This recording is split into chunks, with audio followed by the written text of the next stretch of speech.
നമുക്ക് ക്ലാസ് തുടങ്ങിയാലോ? Okay, class തുടങ്ങാം അല്ലേ? അപ്പൊ നമ്മള് കഴിഞ്ഞ ദിവസം എന്തൊക്കെയാ നമ്മള് പഠിച്ചത്? ബ്ലഡ് ബാങ്ക് പഠിച്ചല്ലേ? ബ്ലഡ് ബാങ്ക്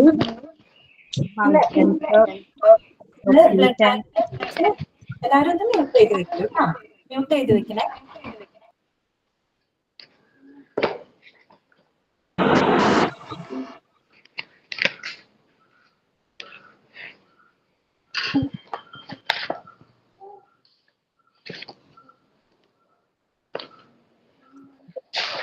കഴിഞ്ഞ ദിവസം നമ്മൾ ക്ലാസ്സിൽ എന്താണ് പഠിച്ചത്?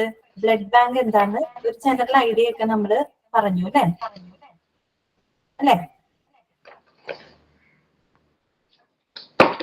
നമ്മള് കഴിഞ്ഞ ദിവസം ബ്ലഡ് ബാങ്ക് എന്താണെന്ന് നമ്മൾ നോക്കി. പിന്നെ ബ്ലഡ് ബാങ്കിലെ പ്രധാനപ്പെട്ട ഫങ്ഷൻസുകൾ നമ്മൾ കണ്ടിരുന്നു. അതുപോലെ തന്നെ ലൊക്കേഷൻ അല്ലേ? ലൊക്കേഷൻ നോക്കി നമ്മള് അതുപോലെ തന്നെ ഓർഗാനോഗ്രാം അതുവരെയല്ലേ നമ്മൾ പറഞ്ഞു നിർത്തിയത് അല്ലേ? കേൾക്കുന്നില്ലേ?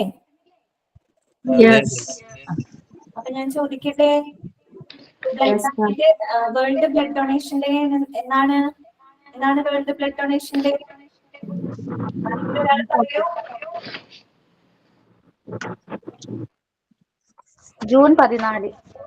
ജൂൺ 14 കറക്റ്റ് ആണ് കേട്ടോ. ഇനി ബ്ലഡ് ബാങ്കിന്റെ നമ്മളൊരു 7 ഫംഗ്ഷൻസ് പഠിച്ചിട്ടുണ്ടായിരുന്നു കേട്ടെ. പഠിച്ചിട്ടുണ്ടല്ലേ? അതിനകത്തൊരു 2 ഫംഗ്ഷൻസ് ആരെങ്കിലും ഒരാൾ പറഞ്ഞേ. Swift respond. Swift response. പിന്നെ വാലിഡേറ്റിംഗ്. പറഞ്ഞോളൂ. ഏത് ക്ലിനിക്കൽ കണ്ടീഷൻ ആണോ അതിനനുസരിച്ചുള്ള കോൺഫിഡൻസ് മാത്രം ഡൊണേറ്റ് ചെയ്താൽ മതിയായിരിക്കും. ഓക്കെ, ശ്രീലക്ഷ്മി അല്ലേ പറഞ്ഞത്? പിന്നെ വേറെ 2 ഫംഗ്ഷൻസ് ആരെങ്കിലും പറഞ്ഞേ.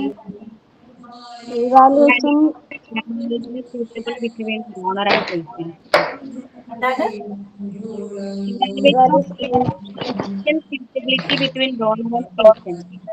അതായത് സ്വീകർത്താവിന് പ്രതിരോധപരമായ അനുയോജ്യമായ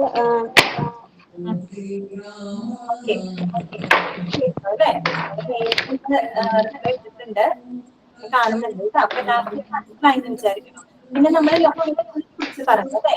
എവിടെയായിരിക്കണം ഒരു ഐഡിയൽ ലൊക്കേഷൻ? എവിടെയായിരിക്കണം ഹോസ്പിറ്റലിന്റെ ഗ്രൗണ്ട് ഫ്ലോറിലായിരിക്കണം. ഗ്രൗണ്ട് ഫ്ലോർ ആയിരിക്കണം.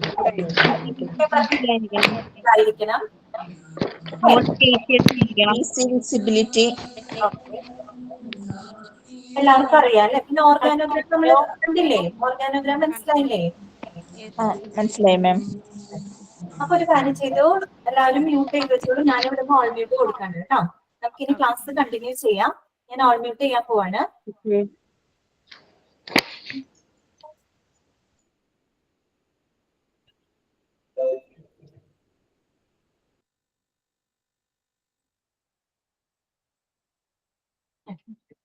അപ്പൊ ഇന്ന് നമ്മള് പഠിക്കാൻ പോകുന്നത് എന്താണ്? അടുത്ത ക്വസ്റ്റ്യൻ എന്താണ്? What tests are done in blood banking അല്ലേ? അമൃത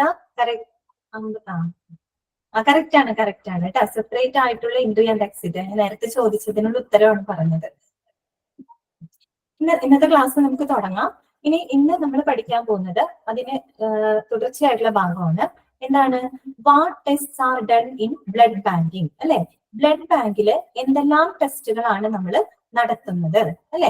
നമ്മൾ തുടക്കം ഇൻട്രൊഡക്ഷനിൽ പറഞ്ഞിരുന്നു ബ്ലഡ് ബാങ്കിനകത്ത് എന്താണ് പ്രീ ട്രാൻസ്ഫ്യൂഷൻ ടെസ്റ്റുകളും അതുപോലെ തന്നെ കമ്പാറ്റബിലിറ്റി ടെസ്റ്റുകളൊക്കെ നടത്തുന്നുണ്ടെന്ന് നമ്മൾ പറഞ്ഞിട്ടുണ്ടായിരുന്നു അല്ലെ? അപ്പോ അതിനകത്ത് പ്രധാനപ്പെട്ട ചില ടെസ്റ്റുകൾ ഏതൊക്കെയാണെന്നുള്ളതാണ് നമ്മൾ ഇന്നത്തെ ക്ലാസ്സിൽ ഇനി ഡിസ്കസ് ചെയ്യാനായിട്ട് പോകുന്നത്. What test are done in blood banking എന്താണ് അവിടെ പറയുന്നത്? A certain set of preliminary tests are done in the lab once the blood is donated, but not restricted to the following. എന്താണ് അവിടെ പറയുന്നത്? അതായത് ഒരു പ്രാവശ്യം ഒരിക്കല് ബ്ലഡ് ബാങ്കിലേക്ക് ബ്ലഡ് ഡൊണേറ്റ് ചെയ്യപ്പെട്ടു കഴിഞ്ഞു കഴിഞ്ഞാല് നോട്ട്സ് കാണാനില്ലെന്നോ?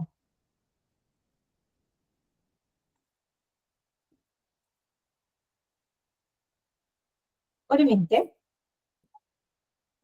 ഒരു മിനിറ്റ് കേട്ടോ.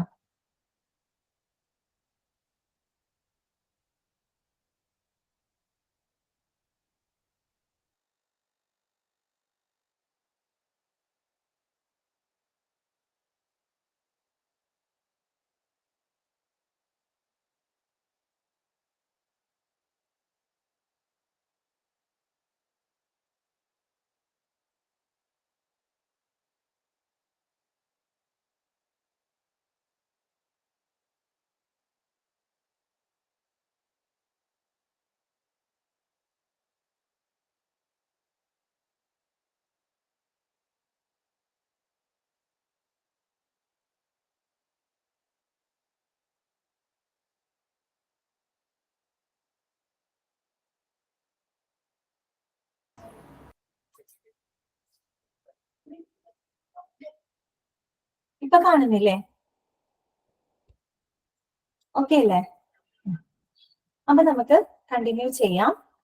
What test are done in blood banking? അതായത് ബ്ലഡ് ബാങ്കിൽ എന്തെല്ലാം ടെസ്റ്റുകളാണ് നമ്മൾ ചെയ്യുന്നത്? നമ്മൾ തുടക്കമേ പറഞ്ഞു അവിടെ എന്താണ് പ്രീ ട്രാൻസ്ഫ്യൂഷൻ ടെസ്റ്റുകളും ബ്ലഡ് കമ്പാറ്റബിലിറ്റി ടെസ്റ്റുകളൊക്കെ എവിടെ നടക്കുന്നുണ്ട്? ബ്ലഡ് ബാങ്കിനകത്ത് നടക്കുന്നുണ്ട് അല്ലെ? അപ്പൊ നമ്മൾ അത്തരം ടെസ്റ്റുകൾ എന്തൊക്കെയാണെന്ന് കുറച്ചും കൂടെ നമ്മൾ സ്പെസിഫിക് ആയിട്ട് നമ്മൾ മനസ്സിലാക്കാനായിട്ട് പോവുകയാണ്. ഓക്കെ, അപ്പൊ നമുക്ക് വായിക്കാം. What test are done in blood banking? A certain set of preliminary tests are done in the lab once the blood is donated, but not restricted to the following. എന്താണ് അവിടെ പറയുന്നത്? അതായത് ബ്ലഡ് ബാങ്കിനകത്തേക്ക് ബ്ലഡ് ഡൊണേറ്റ് ചെയ്യപ്പെട്ട അല്ലെങ്കിൽ ആരെങ്കിലും blood കൊടുത്തു കഴിഞ്ഞാൽ താഴെ പറയുന്ന ചില ടെസ്റ്റുകൾ അവിടെ നടത്തും. എന്ന് പറഞ്ഞാൽ താഴെ പറയുന്ന ടെസ്റ്റുകളിന് മാത്രം ഒതുങ്ങി നിൽക്കുന്നതല്ല, ഒരുപാട് ടെസ്റ്റുകൾ അവിടെ നടക്കുന്നുണ്ട്. പക്ഷെ അതിൽ ചിലത് മാത്രമാണ് നമ്മൾക്ക് മനസ്സിലാക്കാനായിട്ടുള്ളൂ. അത് മാത്രമേ ഇവിടെ കൊടുത്തിട്ടുള്ളൂ, നമുക്കത് പഠിച്ചാൽ മതി.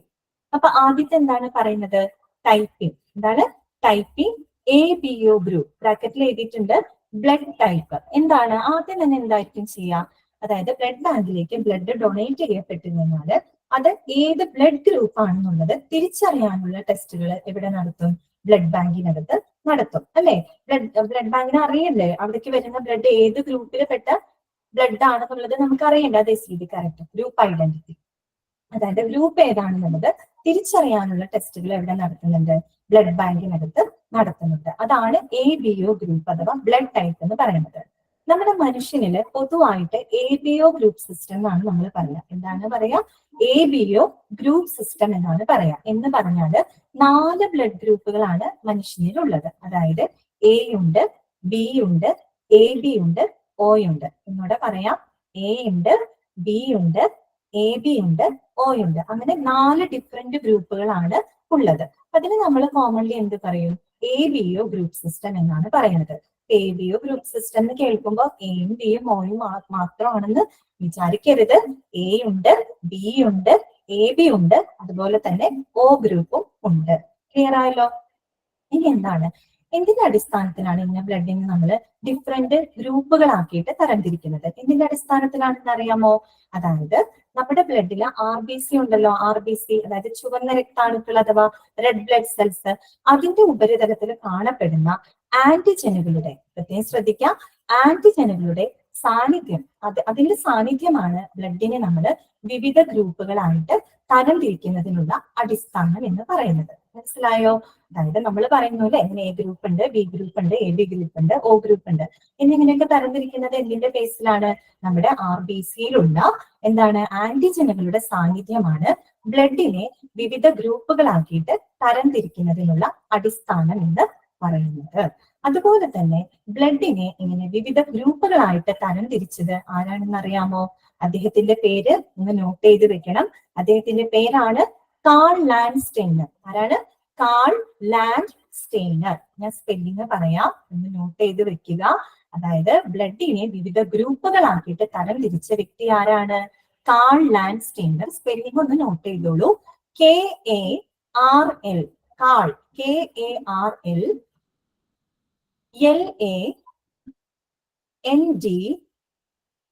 LANDSTEINER. കിട്ടിയോ നിങ്ങൾക്ക്? ഇവിടെ പറയാം, KARL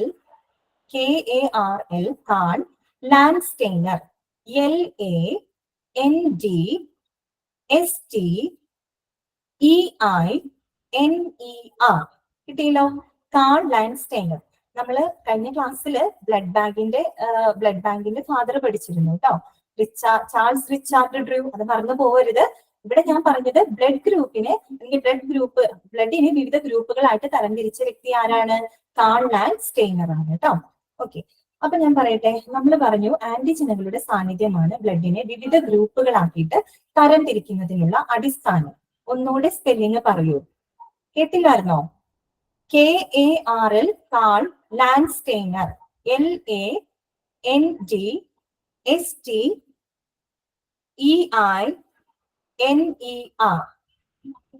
കാൾ ലാൻഡ്സ്റ്റൈനർ കേട്ടോ. ശ്രദ്ധിച്ചിരിക്കണേ. അതെ അതെ അതെ, കറക്റ്റ്. നിരീക്ഷ കറക്റ്റ് ആണ് കേട്ടോ. നവീൻ കറക്റ്റ് ആണ്. കാൾ ലാൻഡ്സ്റ്റൈനർ. അപ്പൊ നമ്മള് ആന്റിജനിലോട്ട് വരാം. അപ്പോ നമുക്കറിയാം, അങ്ങനെ 4 വ്യത്യസ്ത ഗ്രൂപ്പുകളാണ് ഉള്ളത് എന്ന് നമ്മൾ കോമൺലി ABO ഗ്രൂപ്പ് സിസ്റ്റം എന്ന് പറയുന്നു. A ഉണ്ട്, B ഉണ്ട്, AB ഉണ്ട്, O ഉണ്ട്. ഫോർ എക്സാമ്പിൾ, ഇപ്പോ എന്റെ ബ്ലഡ് ഗ്രൂപ്പ് A പോസിറ്റീവ് ആണ്. പോസിറ്റീവും നെഗറ്റീവും അവിടെ ഇരിക്കട്ടെ. എന്റെ ബ്ലഡ് ഗ്രൂപ്പ് A ആണ്.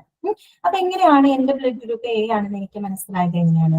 എന്റെ ബ്ലഡ് സാമ്പിൾ എടുത്തു, അത് ലാബിൽ കൊണ്ടുപോയി ടെസ്റ്റ് ചെയ്തു, നോക്കിയപ്പോൾ അതിനകത്ത് ആന്റിജൻ എയുടെ സാന്നിധ്യമാണ് കണ്ടെത്താൻ കഴിഞ്ഞത്. എന്താണ്? ആന്റിജൻ എയുടെ സാന്നിധ്യമാണ് കണ്ടെത്താനായിട്ട് കഴിഞ്ഞത്. ദിവ്യ എന്താ ചോദിക്കുന്നത്? D or G നോ? എന്താണത്? കാൾ ലാൻഡ്സ്റ്റൈനറിനാണ് ഞാൻ ലാസ്റ്റ് പറഞ്ഞത്. എനിക്ക് ക്ലിയർ ആയില്ല കേട്ടോ. D or G എന്താ ഉദ്ദേശിച്ചത്? അപ്പോ എന്റെ ബ്ലഡ് ടെസ്റ്റ് ചെയ്യുന്നു. അപ്പൊ ടെസ്റ്റ് ചെയ്ത് കഴിഞ്ഞപ്പോൾ അതില് ആന്റിജൻ എയുടെ സാന്നിധ്യമാണ് കണ്ടെത്താനായിട്ട് സാധിച്ചത്. അപ്പൊ അതിൽ നിന്നും എന്തനുമാനിച്ചു? D എന്ന് പറയുന്നു.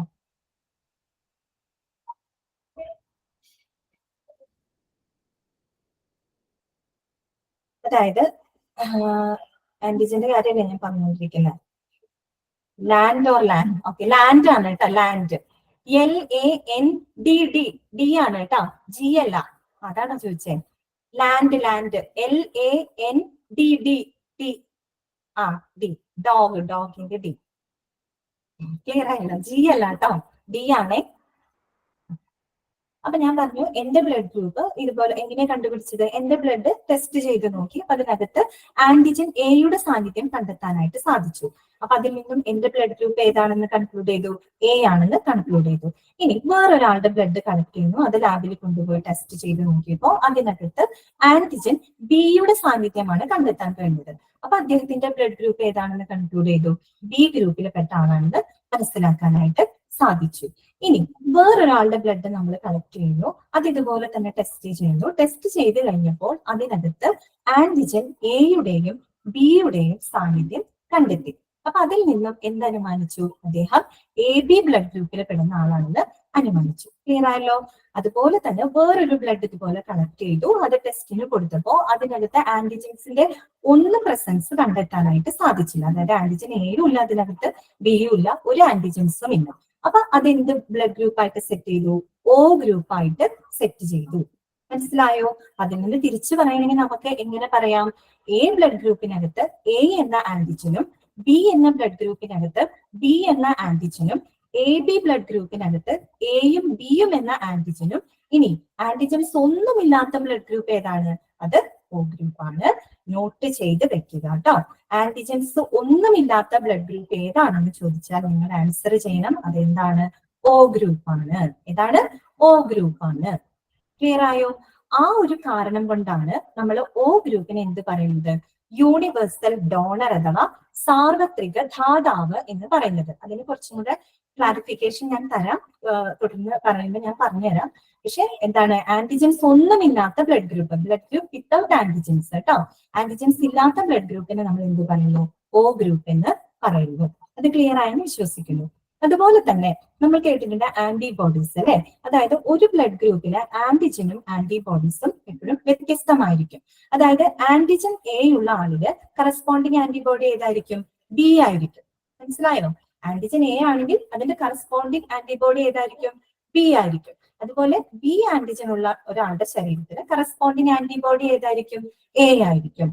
അതറിയാലോ നിങ്ങൾക്ക്? ക്ലിയർ ആണല്ലോ അത്?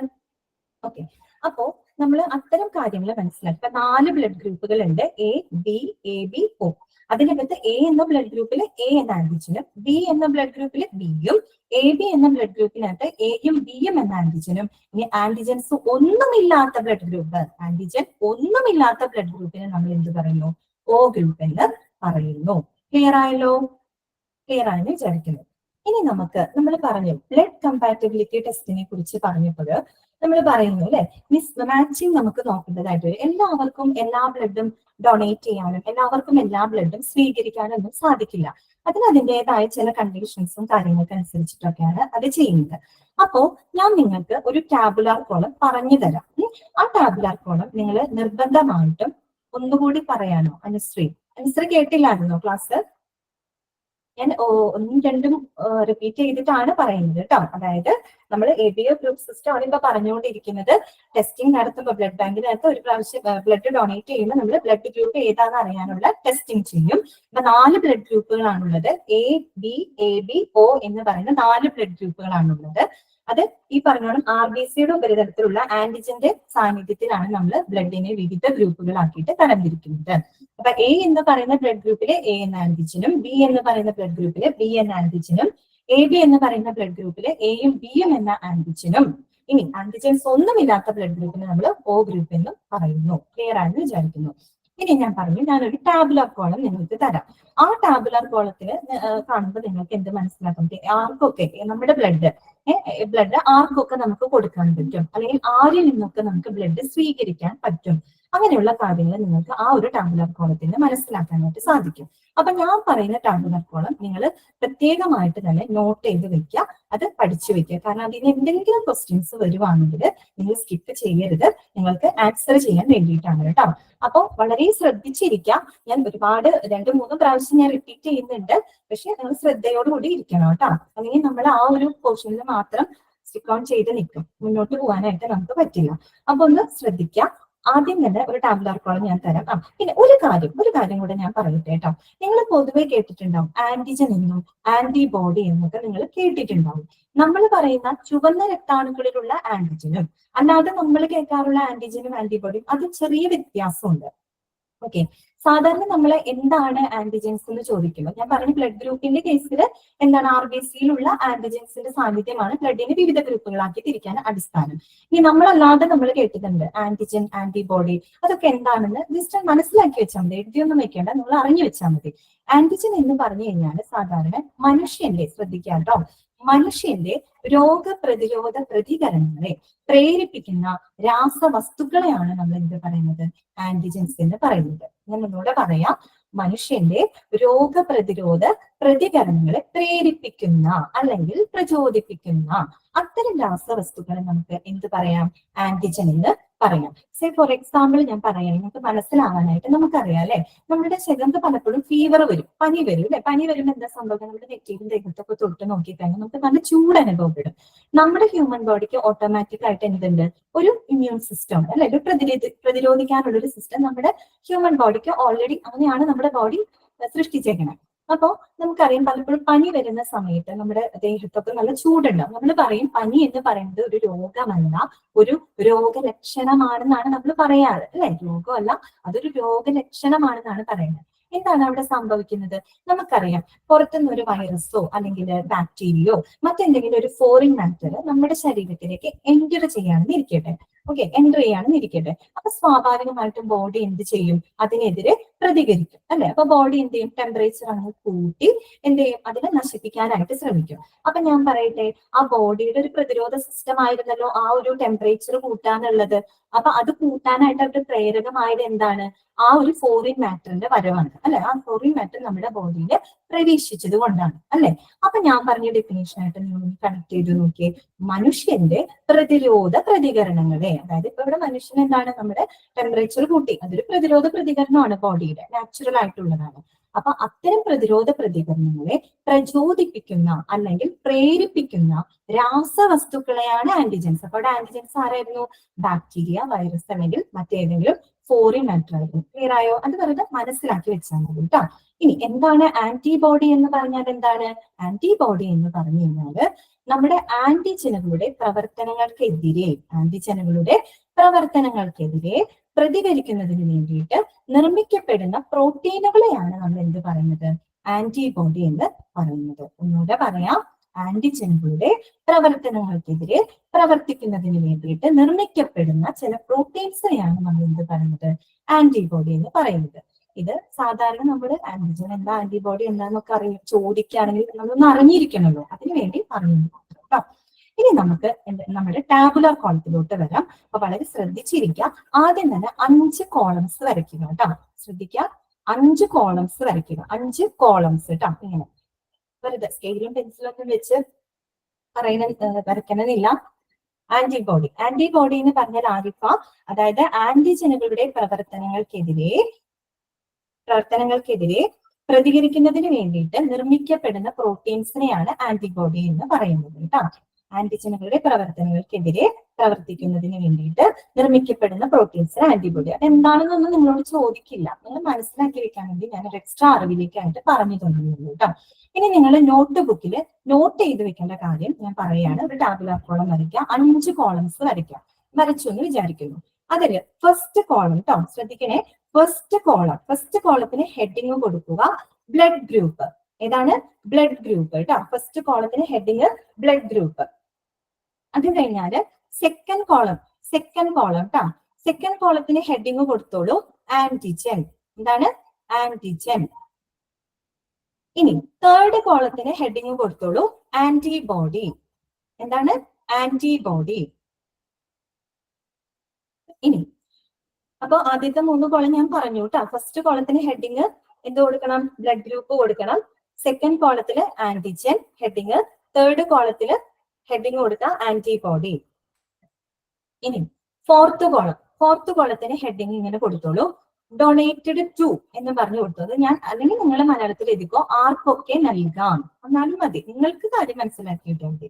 ഡൊണേറ്റഡ് ടു അങ്ങനെ വേണമെങ്കിൽ എഴുതാം, അല്ലെങ്കിൽ ആർക്കൊക്കെ നൽകാം. അതായത് എന്റെ ബ്ലഡ് ഗ്രൂപ്പ് എ ആണ്, എനിക്ക് ആർക്കൊക്കെ ബ്ലഡ് കൊടുക്കാൻ പറ്റും.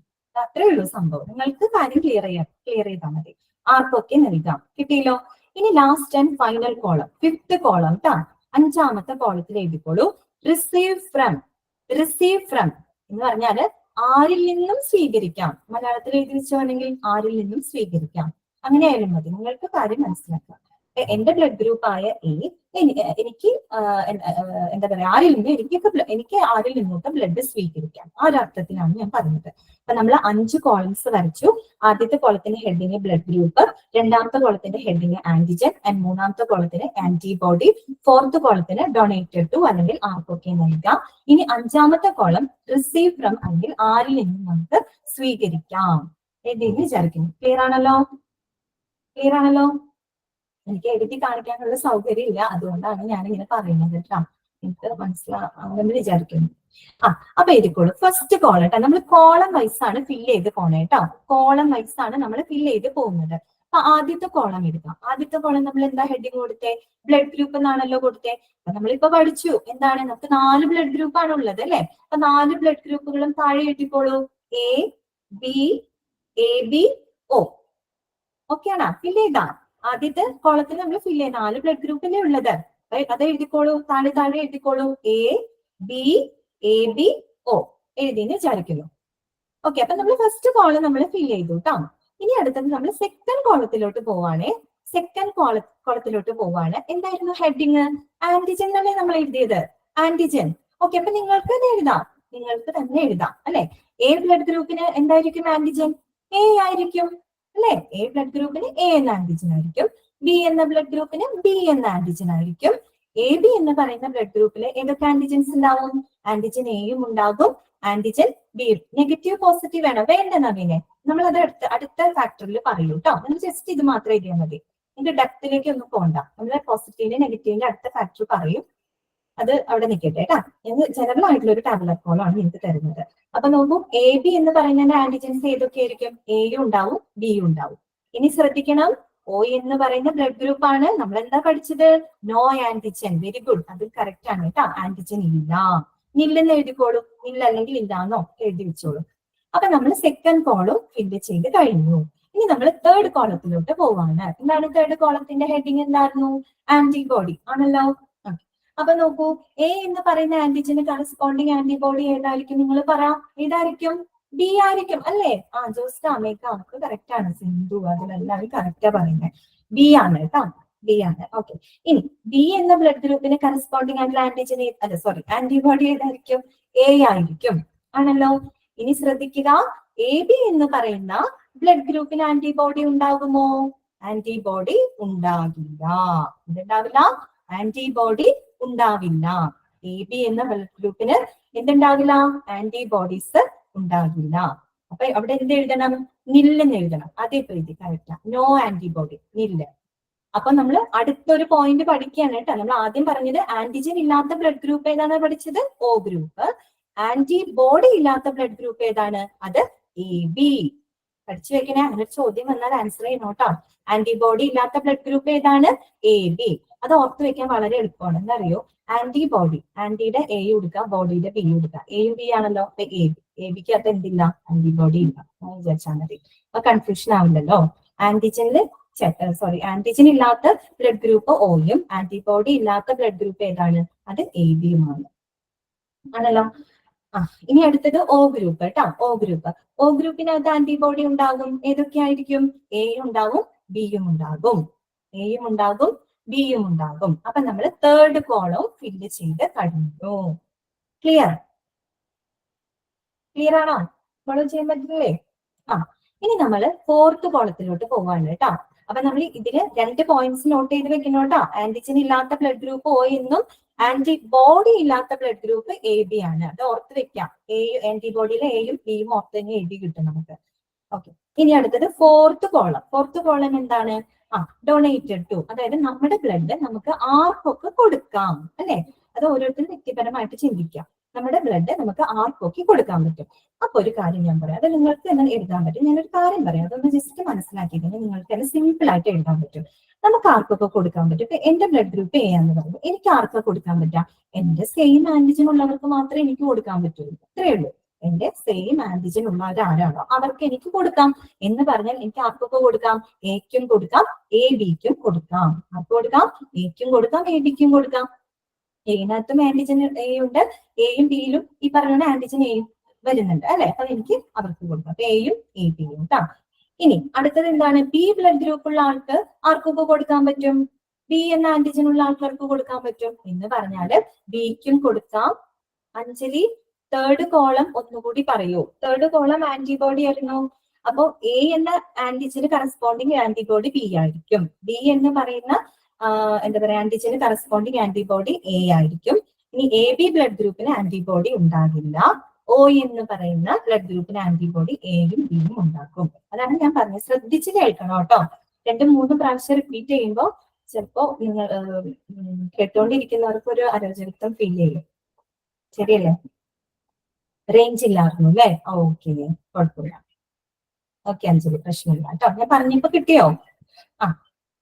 ഇനി നോക്കൂ, 4ാമത്തെ കോളാണ് നമ്മൾ പറഞ്ഞുകൊണ്ടിരിക്കുന്നത്. 4ാമത്തെ കോളത്തിനകത്ത് നമ്മൾ ആദ്യം പറഞ്ഞു എ ബ്ലഡ് ഗ്രൂപ്പുകാർക്ക് ആർക്കൊക്കെ കൊടുക്കാൻ പറ്റും? എക്കാർക്കും കൊടുക്കാം, എ ബിക്കാർക്കും കൊടുക്കാം. എന്താണ്? നമ്മുടെ സെയിം ആന്റിജൻ ഉള്ളവർക്കേ നമുക്ക് കൊടുക്കാൻ പറ്റുള്ളൂ. അത്രേ ഉള്ളൂ സംഭവം കേട്ടോ. ബി ബ്ലഡ് ഗ്രൂപ്പുകാർക്ക് ആർക്കൊക്കെ കൊടുക്കാൻ പറ്റും? ബിക്കും കൊടുക്കാൻ പറ്റും, എ ബിക്കും കൊടുക്കാൻ പറ്റും. വെരി ഗുഡ് സിംഗു, കറക്റ്റ് ആണ്. ഇനി നോക്കിയേ, എ ബി എന്ന് പറയുന്ന ബ്ലഡ് ഗ്രൂപ്പ് കേട്ടോ. എ ബി എന്ന് പറയുന്ന ബ്ലഡ് ഗ്രൂപ്പ് അവർക്ക് ആർക്കൊക്കെ കൊടുക്കാൻ പറ്റും? എയും ബിയും ഉള്ളവർക്കേ കൊടുക്കാൻ പറ്റുള്ളൂ. അതാര് മാത്രമാണ്? എ ബി മാത്രമാണ്. എ ബിക്ക് എ ബിക്കാരെ മാത്രമേ കൊടുക്കാൻ പറ്റുള്ളൂ. മനസ്സിലായോ? എ ബിക്കാർക്ക് എ ബിക്ക് മാത്രമേ കൊടുക്കാൻ പറ്റുള്ളൂ. ക്ലിയർ? അടുത്തത് എന്താണ്? ഒ എന്ന് പറയുന്ന ബ്ലഡ് ഗ്രൂപ്പ്. ഒ എന്ന് പറയുന്ന ബ്ലഡ് ഗ്രൂപ്പിൽ എന്തില്ലാന്നാ നമ്മൾ പറഞ്ഞത്? ആന്റിജൻസ് ഇല്ല. എന്തില്ല? ആന്റിജൻസ് ഇല്ല. വളരെ പ്യുവർ ആണ് അല്ലെ? അപ്പൊ നമുക്ക് ധൈര്യമായിട്ട് ആർക്ക് വേണമെങ്കിലും കൊടുക്കാം അല്ലെ? ആന്റിജൻ ഒന്നും ഇല്ലാത്ത സ്ഥിതിക്ക് എന്ത് ചെയ്യാൻ നമുക്ക് ആർക്ക് വേണമെങ്കിലും കൊടുക്കാൻ പറ്റും. അതുകൊണ്ട് ഓക്കാര് എന്താണ്? ആർക്ക് വേണമെങ്കിലും കൊടുക്കാം. അല്ലെ? ഡൊണേറ്റഡ് ടു ഓൾ എഴുതിക്കോളൂ. എല്ലാവർക്കും നമുക്ക് കൊടുക്കാനായിട്ട് പറ്റും. ആ ഒരു കാരണം കൊണ്ടാണ് ഒ ഗ്രൂപ്പിന് നമ്മൾ എന്ത് പറയുന്നത്? സാർവത്രിക ദാതാവ് അഥവാ യൂണിവേഴ്സൽ ഡോണർ എന്ന് പറയുന്നത്. ക്ലിയർ ആയല്ലോ? ആന്റിജൻ ഒന്നുമില്ല, ധൈര്യമായിട്ട് നമുക്ക് ആർക്ക് വേണമെങ്കിലും കൊടുക്കാം. അപ്പൊ അത് യൂണിവേഴ്സൽ ഡോണർ ആണ്. അപ്പൊ അടുത്ത പോയിന്റ് നമ്മൾ പഠിച്ചേ, ആരാണ് യൂണിവേഴ്സൽ ഡോണർ എന്നറിയപ്പെടുന്ന ബ്ലഡ് ഗ്രൂപ്പ്? O ഗ്രൂപ്പ് ആണ് കേട്ടോ. ഇനി അതിന് സ്പെസിഫിക് ആയിട്ട് നമ്മൾ പറയും, പോസിറ്റീവ് നെഗറ്റീവ് ഒക്കെ വരുന്നുണ്ട്, അതവിടെ നിൽക്കട്ടെ. നമ്മൾ O ഗ്രൂപ്പാണ് നമ്മൾ സാർവത്രിക ധാതാവ് എന്ന് പറയുന്നത്. ഇനി അപ്പൊ നമ്മൾ 4th കോളം ഫില്ല് ചെയ്ത് കഴിഞ്ഞു. ഇനി നമ്മൾ 5th കോളത്തിലോട്ട് പോകുകയാണ്. 5th കോളത്തിന്റെ ഹെഡിങ് എന്തായിരുന്നു? Receive from. നമുക്ക് ആരിൽ നിന്നുമൊക്കെ സ്വീകരിക്കാം. എനിക്ക് A ബ്ലഡ് ഗ്രൂപ്പ് ആണ്, എനിക്ക് ആരിൽ നിന്നൊക്കെ ബ്ലഡ് സ്വീകരിക്കാനായിട്ട് സാധിക്കും. അതും വളരെ സിമ്പിൾ ആണ്. അതായത് എന്റെ സെയിം ആന്റിജൻ ഉള്ളവരിൽ നിന്ന് മാത്രം, അതോടൊപ്പം തന്നെ ആന്റിജൻ ഒന്നുമില്ലാത്തവരിൽ നിന്നും എനിക്ക് സ്വീകരിക്കാം. ഞാൻ ഒന്നുകൂടെ പറയാം, എന്റെ സെയിം ആന്റിജൻ ഉള്ളവരിൽ നിന്നും ആന്റിജൻസ് ഒന്നുമില്ലാത്തവരിൽ നിന്നും എനിക്ക് എന്ത് ചെയ്യാൻ പറ്റും? സ്വീകരിക്കാൻ പറ്റും. മനസ്സിലായോ?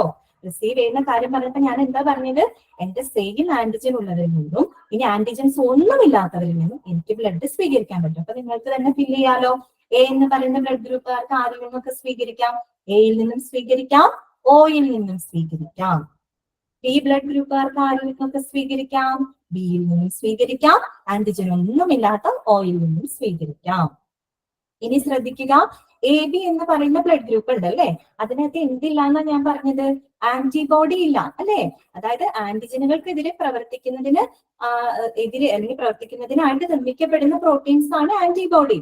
ആന്റിബോഡി ഉണ്ടോ? ഇവിടെ പ്രതിരോധിക്കാനായിട്ട് ആരും ഇല്ല അല്ലെ. ഇവിടെ ആരെങ്കിലും ഇപ്പൊ ഇവിടെ ഇങ്ങോട്ട് വരാൻ നിൽക്കുന്നു, ഇവിടെ ആരെങ്കിലും പ്രതിരോധിക്കാനുണ്ടെങ്കിൽ എന്നെ പ്രശ്നം വരുന്നുള്ളൂ.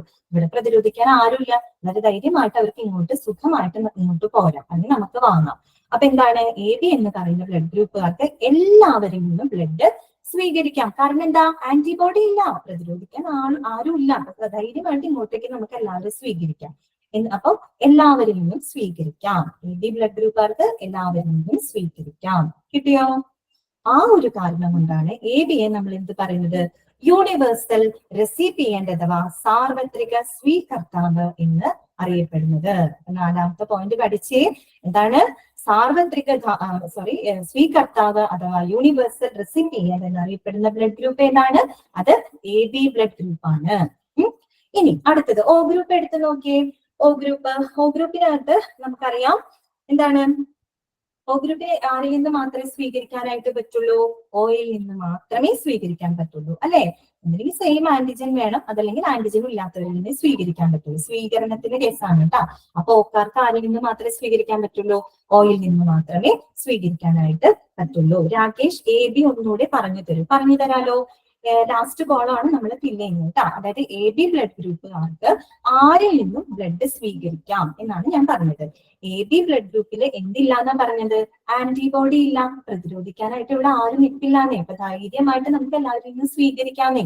അപ്പൊ അങ്ങനെ വരുമ്പോൾ എല്ലാവരിൽ നിന്നും സ്വീകരിക്കാം. എ ബിക്കാർക്ക് എല്ലാവരും, ഇപ്പൊ ഞാൻ എ ബി ആണെങ്കിൽ എനിക്ക് എല്ലാവരിൽ നിന്നും ബ്ലഡ് സ്വീകരിക്കാനായിട്ട് പറ്റും. ക്ലിയർ ആയല്ലോ?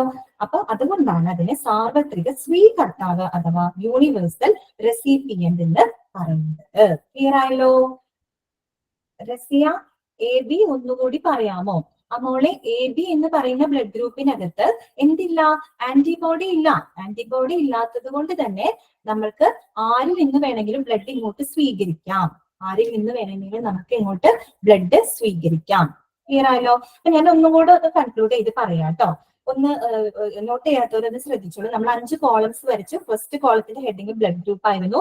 Second column antigen, third column antibody and fourth column donated to, അല്ലെങ്കിൽ ആർക്കൊക്കെ നൽകാം, നമ്മുടെ ബ്ലഡ് നമുക്ക് ആർക്കൊക്കെ കൊടുക്കാം. And fifth and final column എന്ന് പറഞ്ഞാൽ റിസീവ് ഫ്രം എന്ന് പറഞ്ഞാൽ ആരിൽ നിന്ന് നമുക്ക് സ്വീകരിക്കാം. അപ്പൊ നമ്മൾ കോളം വൈസ് ആണ് ഫിൽ ചെയ്ത് പോയത്. First column A B O. Okay, first column blood group. Then antigen, നിങ്ങൾക്കറിയാം എക്ക് കറസ്പോണ്ടിങ് എ, ബിക്ക് കറസ്പോണ്ടിങ് ബി, എ ബിക്ക് എയും ബിയും. ആന്റിജൻസ് ഒന്നും ഇല്ലാത്ത ബ്ലഡ് ഗ്രൂപ്പ് ആണോ? സോ അവിടെ നില്ലെന്ന് എഴുതി വെക്കണം. ഇനി ആന്റിബോഡി നോക്കൂ. ആന്റിജൻ എക്ക് കറസ്പോണ്ടിങ് ആന്റിബോഡി ബി ആയിരിക്കും. ബി എന്ന് പറയുന്ന ആന്റിജന് കറസ്പോണ്ടിങ് ഏതൊരിക്കും എ ആയിരിക്കും.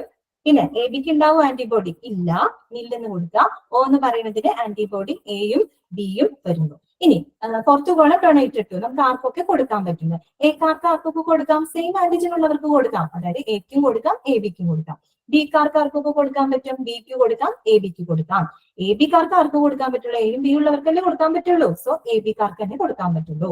ഇനി ഒ എന്ന് പറയുന്നത് ഒരു സാർവത്രിക ധാതാവ്, ആന്റിജൻസ് ഇല്ല, എല്ലാവർക്കും കൊടുക്കാം. ഫിഫ്ത്ത് കോളം എന്തായിരുന്നു? ആരിൽ നിന്നും സ്വീകരിക്കാം. ആരിൽ നിന്നും സ്വീകരിക്കാം. അപ്പൊ സെയിം ആന്റിജൻ മാത്രം ഉള്ളവരിൽ നിന്നും ആന്റിജൻസ് ഒന്നുമില്ലാത്തവരിൽ നിന്നും നമുക്ക് സ്വീകരിക്കാം. അപ്പൊ ഓ കോമൺ ആയിട്ട് വരുന്നത് മനസ്സിലായല്ലോ, ആന്റിജൻസ് ഒന്നും ഇല്ലാത്ത സ്ഥിതിക്ക്. പിന്നെ ബാക്കി സെയിം ആന്റിജൻ ഉള്ളവർ മാത്രം എഴുതി വെച്ചാൽ മതി. അപ്പൊ എക്കാണെങ്കിൽ എയിൽ നിന്നും ഓയിൽ നിന്നും സ്വീകരിക്കാം, ബിക്ക് ആണെങ്കിൽ ബിയിൽ നിന്നും ഓയിൽ നിന്നും സ്വീകരിക്കാം, എ ബിക്ക് ആണെങ്കിൽ എല്ലാവരിൽ നിന്നും സ്വീകരിക്കാം, ഓക്കെ ആണെങ്കിലോ ഓയിൽ നിന്നും മാത്രം സ്വീകരിക്കാം.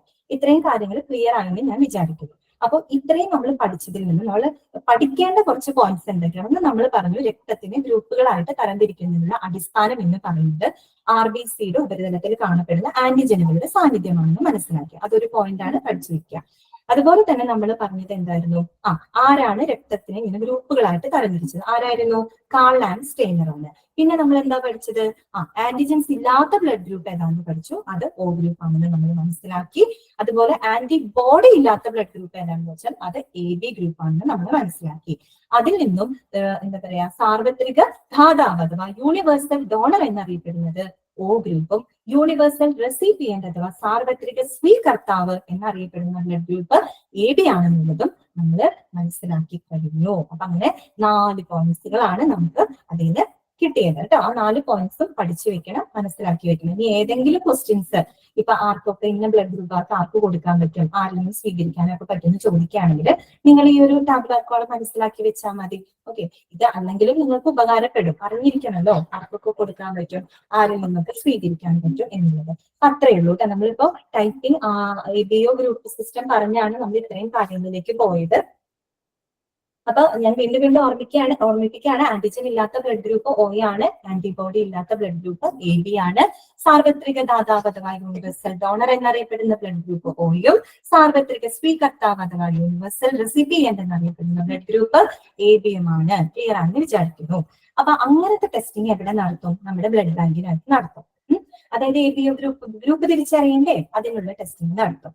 ഇനി അടുത്ത പോയിന്റിലേക്ക് നമ്മൾ പോവാണ്. എന്തായിരുന്നു, RH ടൈപ്പിംഗ്. ആരും എന്നോട് ചോദിച്ചില്ലേ പോസിറ്റീവ് നെഗറ്റീവ് ഒക്കെ വേണമെന്ന്, നമ്മൾ ആ ഫാക്ടറിലോട്ടാണ് വരുന്നത് കേട്ടോ. RH ടൈപ്പിംഗ് അഥവാ ബ്രാക്കറ്റിൽ എഴുതിയിട്ടുണ്ട് പോസിറ്റീവ് ഓർ നെഗറ്റീവ് ആന്റിജൻ. എന്താണ് RH? റീസസ് എന്നാണ് അർത്ഥം കേട്ടോ. അർത്ഥമല്ല, റീസസ്. അതേ പ്രീതി കറക്റ്റ് ആണ്. റീസസിന്റെ ഷോർട്ട് ഫോം ആണ് ഇത് നമ്മൾ RH എന്ന് പറയുന്നത്. ഒരു കാര്യം ഞാൻ പറഞ്ഞു, ബ്ലഡിനെ വിവിധ ഗ്രൂപ്പുകളാക്കിയിട്ട് തരംതിരിച്ചത് കാൾ ആൻഡ് സ്റ്റെയ്നർ ആണെന്ന് പറഞ്ഞല്ലോ. അദ്ദേഹം തന്നെയാണ് എന്തും കണ്ടെത്തിയത്, RH ഫാക്ടർ കണ്ടെത്തിയത്. അപ്പൊ പിന്നെ പുതിയതായിട്ട് വേറൊരാളുടെ പേര് പഠിക്കണ്ടല്ലോ. ബ്ലഡ് ഗ്രൂപ്പ് ആയാലും RH ഫാക്ടർ ആയാലും കണ്ടുപിടിച്ചത് ആര് തന്നെയാണ്, കാൾ ആൻഡ് സ്റ്റെയ്നർ തന്നെയാണ് കേട്ടോ. അപ്പൊ RH എന്ന് പറയുന്നത് റീസസിന്റെ ചുരുക്ക രൂപമാണ് RH എന്ന് പറയുന്നത്. അതായത് കാൾ ആൻഡ് സ്റ്റെയ്നർ റീസസ് എന്ന് പറയുന്ന മങ്കീസിൽ അഥവാ റീസസ് എന്ന് പറയുന്ന കുരങ്ങുകളിലെ പരീക്ഷണത്തിലൂടെയാണ് ഈ RH എന്ന് പറയുന്ന ഒരു ഫാക്ടർ കണ്ടുപിടിച്ചത്. കാൾ ആൻഡ് സ്റ്റെയ്നർ റീസസ് എന്ന് പറയുന്ന കുരങ്ങുകളിൽ നടത്തിയിട്ടുള്ള എക്സ്പെരിമെന്റിൽ നിന്നാണ് ഈ RH ഫാക്ടർ കണ്ടെത്തിയത്. അപ്പൊ അതിനോടുള്ളൊരു ആദര സൂചക അല്ലെങ്കിൽ ബഹുമാനാർത്ഥമാണ് എന്ത്, ഈ RH എന്ന പേര് കൊടുത്തത് കേട്ടോ, RH ഫാക്ടർ. ഇനി ശ്രദ്ധിക്കാം, RH ഫാക്ടർ ഉണ്ടെങ്കിൽ പിന്നെ ഈ RH ഫാക്ടർ എന്ന് പറഞ്ഞു കഴിഞ്ഞാൽ നമുക്ക് ഇൻഹെറിറ്റഡ് ആയിട്ട് കിട്ടുന്നതാണ് കേട്ടോ, നമുക്ക് പിന്തുടർച്ചയായിട്ടൊക്കെ കിട്ടുന്നതാണ്. നമുക്കറിയാം ചില വീടുകളിലൊക്കെ ഒരാൾക്ക് ഓപ്പോസിറ്റീവ് മിക്കവാറും അവരുടെ ചേച്ചിയും അനിയനും ചേട്ടനും അവരൊക്കെ മിക്കവാറും ഓപ്പോസിറ്റീവുകാർ തന്നെ ആയിരിക്കും. നമുക്കൊരു ഇൻഹെറിറ്റഡ് ആയിട്ട് കിട്ടുന്ന ഒരു സംഭവമാണ് ഈ RH ഫാക്ടർ എന്ന് പറയുന്നത് കേട്ടോ. അപ്പൊ RH ഫാക്ടർ ഉണ്ടെങ്കിൽ അത് പോസിറ്റീവും RH ഫാക്ടർ ഇല്ല എങ്കിൽ അത് നെഗറ്റീവും ആയിരിക്കും. ക്ലിയർ ആയോ? RH എന്ന് പറയുന്നത് റീസസ് എന്നതിന്റെ ചുരുക്ക രൂപമാണ് RH എന്ന് പറയുന്നത്. RH ഫാക്ടർ കണ്ടെത്തിയതും കാൾ ആൻഡ് സ്റ്റെയ്നർ തന്നെയാണ്. അദ്ദേഹം റീസസ് കുരങ്ങുകളിൽ നടത്തിയ പരീക്ഷണങ്ങളിൽ നിന്നുമാണ് RH ഫാക്ടറിനെ കണ്ടെത്തിയത്. RH ഉണ്ടെങ്കിൽ അത് പോസിറ്റീവും RH ഇല്ല എങ്കിൽ അത് നെഗറ്റീവും ആയിരിക്കും, നെഗറ്റീവ് ബ്ലഡ് ഗ്രൂപ്പ് ആയിരിക്കും. മനസ്സിലായല്ലോ? ക്ലിയർ ആയല്ലോ? ഇതൊക്കെ ഒരു പക്ഷെ നിങ്ങൾക്ക് അറിയാവുന്ന കാര്യങ്ങളൊക്കെ തന്നെയായിരിക്കും കേട്ടോ ഞാനിപ്പോ പറഞ്ഞത്. മനസ്സിലായല്ലോ? കണ്ടിന്യൂ ചെയ്യാം നമുക്ക്. ക്ലിയർ ആണല്ലോ? ഓക്കെ, ഇനി നമുക്ക് അടുത്തൊരു പോയിന്റിലേക്ക് നമ്മൾ നോക്കുകയാണ്. അപ്പൊ നമ്മൾ എന്തൊക്കെ ടെസ്റ്റുകൾ നടത്തുന്നതാണ് കേട്ടോ നമ്മളിപ്പോ നോക്കിക്കൊണ്ടിരിക്കുന്നത്. അപ്പൊ ആദ്യം നമ്മൾ പറഞ്ഞു ABO അല്ലെ, ABO ഗ്രൂപ്പ് സിസ്റ്റം. നമ്മള് what is RH Naveen? Rhesus എന്നതിന്റെ ചുരുക്ക രൂപമാണ് RH ഫാക്ടർ കേട്ടോ. ഈ RH എന്ന് പറയുന്ന ഫാക്ടറും എന്ത് തന്നെയാണ്, RBCയുടെ ഉപരിതലത്തിൽ കാണുന്ന ഒരു പ്രത്യേക പ്രോട്ടീൻ തന്നെയാണ് കേട്ടോ ഈ RH എന്ന് പറയുന്നത്. ഈ RH ഉണ്ടെങ്കിൽ അത് പോസിറ്റീവ് ആയിരിക്കും. RH ഇല്ല എന്നുണ്ടെങ്കിൽ അത് നെഗറ്റീവ് ആയിരിക്കും. മനസ്സിലായല്ലോ? ഇനി അടുത്തത് അപ്പൊ നമ്മള് ഗ്രൂപ്പിംഗ് ഏതാന്നുള്ളതിന്റെ ടെസ്റ്റിംഗ് ബ്ലഡ് ബാങ്കിൽ നടത്തും. രണ്ടാമത്തത് RH ടൈപ്പിംഗ് അല്ലെ, പോസിറ്റീവ് ആണോ നെഗറ്റീവ് ആണോ എന്നറിയാനുള്ള ടെസ്റ്റിംഗ് എവിടെ നടത്തുന്നുണ്ട്? ബ്ലഡ് ബാങ്കിനകത്ത് നടത്തുന്നുണ്ട്. ഇനി തേർഡ് പോയിന്റ് നോക്കിയേ, screening for any accidental red blood cell antibodies that may cause the complications in the recipient, that is transfusion reaction test. ഒന്നുകൂടെ വായിക്കാം. Screening for any accidental red blood cell antibodies that may cause the complications in the recipient, that is transfusion reaction test. അതായത് നമ്മുടെ റെസിപ്പിയന്റിൽ അഥവാ സ്വീകർത്താവില് സങ്കീർണതകൾ ഉണ്ടാക്കാനിടയുള്ള ഏതെങ്കിലും തരത്തിലുള്ള red blood cell antibodies ഉണ്ടോ എന്നുള്ളതിന്റെ സ്ക്രീനിങ് ടെസ്റ്റുകൾ എവിടെ നടത്തും? നമ്മുടെ ബ്ലഡ് ബാങ്കിനകത്ത് നടത്തും. എന്ന് പറഞ്ഞാൽ നമുക്കറിയാം നമ്മുടെ ശരീരത്തിൽ ഓൾറെഡി ആന്റിബോഡീസ് ആരെ പ്രൊഡ്യൂസ് ചെയ്യുന്നതെന്ന് അറിയാമോ? പ്ലാസ്മയാണ് കേട്ടോ. നമ്മൾ വരുന്നുണ്ട് കമ്പോണൻസിലോട്ട് വരുമ്പോൾ പറയുന്നുണ്ട് ആന്റിബോഡീസ് നമ്മുടെ ശരീരത്തിൽ ഉത്പാദിപ്പിക്കുന്നത് പ്ലാസ്മയാണ്. അപ്പൊ എയും ബിയും ആന്റിബോഡീസ് നമുക്ക് സെൽഫായിട്ടുണ്ട്, നമ്മുടെ ബോഡിയിലുണ്ട്. അതല്ലാതെ ചില ആന്റിബോഡീസ് വരും, മീൻസ് അബ്നോർമൽ ആയിട്ടുണ്ട്. അതിനെയാണ് നമ്മൾ റെഡ് ബ്ലഡ് സെൽ ആന്റിബോഡീസ് എന്ന് പറയുന്നത്. അപ്പൊ ഇത്തരം റെഡ് ബ്ലഡ് സെൽ ആന്റിബോഡീസ് എന്ന് പറഞ്ഞാൽ അത് സ്വീകർത്താവിന്റെ ശരീരത്തിൽ വരെ സങ്കീർണതകൾ ഉണ്ടാക്കാൻ സാധ്യതയുണ്ട്. എന്ന് പറഞ്ഞാൽ ഈ റെഡ് ബ്ലഡ് സെൽ ആന്റിബോഡീസ് ശരിക്കും അബ്നോർമൽ ആയിട്ടുള്ള ആന്റിബോഡീസ് ആണ്. അതെന്ത് ചെയ്യുന്നു വെച്ച് കഴിഞ്ഞാൽ അതിൻ്റെതല്ലാത്ത റെഡ് ബ്ലഡ് സെൽസിനൊക്കെ അത് ഡിസ്ട്രോയ് ചെയ്ത് കളയും, നശിപ്പിച്ച് കളയും. മനസ്സിലായോ? ഇപ്പൊ ട്രാൻസ്ഫ്യൂഷൻ നടത്തുമല്ലോ, ഒരാളിൽ നിന്ന് ബ്ലഡ് എടുത്ത് മറ്റൊരാളിലേക്ക് കൊടുക്കുന്ന സമയത്ത് ഈ കൊടുക്കുന്ന ആളില് ഏതെങ്കിലും തരത്തിൽ വല്ല റെഡ് ബ്ലഡ് സെൽ ആന്റിബോഡീസ് ഉണ്ടോ എന്നുള്ളത് സ്ക്രീൻ ടെസ്റ്റ് ചെയ്ത് നോക്കണം. അല്ലാത്ത പക്ഷെ എന്ത് സംഭവിക്കും? ആ ബ്ലഡ് അങ്ങോട്ടേക്ക് എത്തിക്കഴിഞ്ഞാൽ ഈ റെസിപ്പിയന്റെ ശരീരത്തിലുള്ള റെഡ് ബ്ലഡ് സെൽസിനെ മുഴുവൻ ഈ സാധനം നശിപ്പിച്ച് കളയും. മനസ്സിലായോ? അയാളുടെ കാര്യം തീരുമാനം. അപ്പൊ അങ്ങനെയുള്ള സ്ക്രീനിങ് ടെസ്റ്റുകൾ, അതാണ് പറഞ്ഞത്, നമ്മുടെ സ്വീകർത്താവില് സങ്കീർണതകൾ ഉണ്ടാക്കാനിടയുള്ള ഏതെങ്കിലും തരത്തിലുള്ള ആകസ്മികമായിട്ടുള്ള റെഡ് ബ്ലഡ് സെൽ ആന്റിബോഡീസ് ഉണ്ടോ എന്ന് ചെക്ക് ചെയ്യാനുള്ള സ്ക്രീനിങ് ടെസ്റ്റുകൾ എവിടെ നടത്തുന്നുണ്ട്? ബ്ലഡ് ബാങ്കിനകത്ത് നടത്തുന്നുണ്ട്. ഷഹബാൻ എന്താ മനസ്സിലായില്ല? ഒന്നുകൂടെ പറയൂ ആദിലക്ഷ്മി. പറയാം മോളെ. അതായത് screening for any accident red blood cell antibodies that may cause the complications in the recipient. Recipient ആരാ? പേഷ്യന്റ് ആണല്ലോ. ഞാൻ ട്രാൻസ്ഫ്യൂഷന്റെ കാര്യം പറഞ്ഞു ഓർക്കുന്നുണ്ടല്ലോ. അതായത് ഡോണറിന് റെസിപ്പിയന്റിലേക്ക് ബ്ലഡ് കൊടുക്കുന്ന ആ ഒരു ട്രാൻസ്ഫർ ചെയ്യുന്ന പ്രോസസ്സിനെയാണ് നമ്മൾ ട്രാൻസ്ഫ്യൂഷൻ എന്ന് പറയുന്നത്. അപ്പോ ഈ റെഡ് ബ്ലഡ് സെൽ ആന്റിബോഡീസ് എന്ന് പറഞ്ഞാൽ അബ്നോർമൽ ആയിട്ടുള്ള ആന്റിബോഡീസ് ആണ്. മനസ്സിലായോ? അബ്നോർമൽ ആയിട്ടുള്ള ആന്റിബോഡീസ് ആണ്. ഇത് എന്ത് ചെയ്യുന്ന വെച്ചാൽ ഇതിന്റേതല്ല മറ്റൊരാളുടെ ശരീരത്തിൽ എത്തിക്കഴിഞ്ഞാൽ, ഇപ്പൊ റെസിപ്പിയന്റെ ശരീരത്തിൽ എത്തിക്കഴിഞ്ഞാൽ അദ്ദേഹത്തിന്റെ ശരീരത്തിലുള്ള റെഡ് ബ്ലഡ് സെൽസിനെ ഇത് നശിപ്പിച്ചു കളയും, ഈ സാധനം നശിപ്പിച്ചു കളയും. ഇപ്പോ എന്റെ ബോഡിയിൽ ഞാൻ ഒരാൾക്ക് ബ്ലഡ് കൊടുക്കുകയാണ്.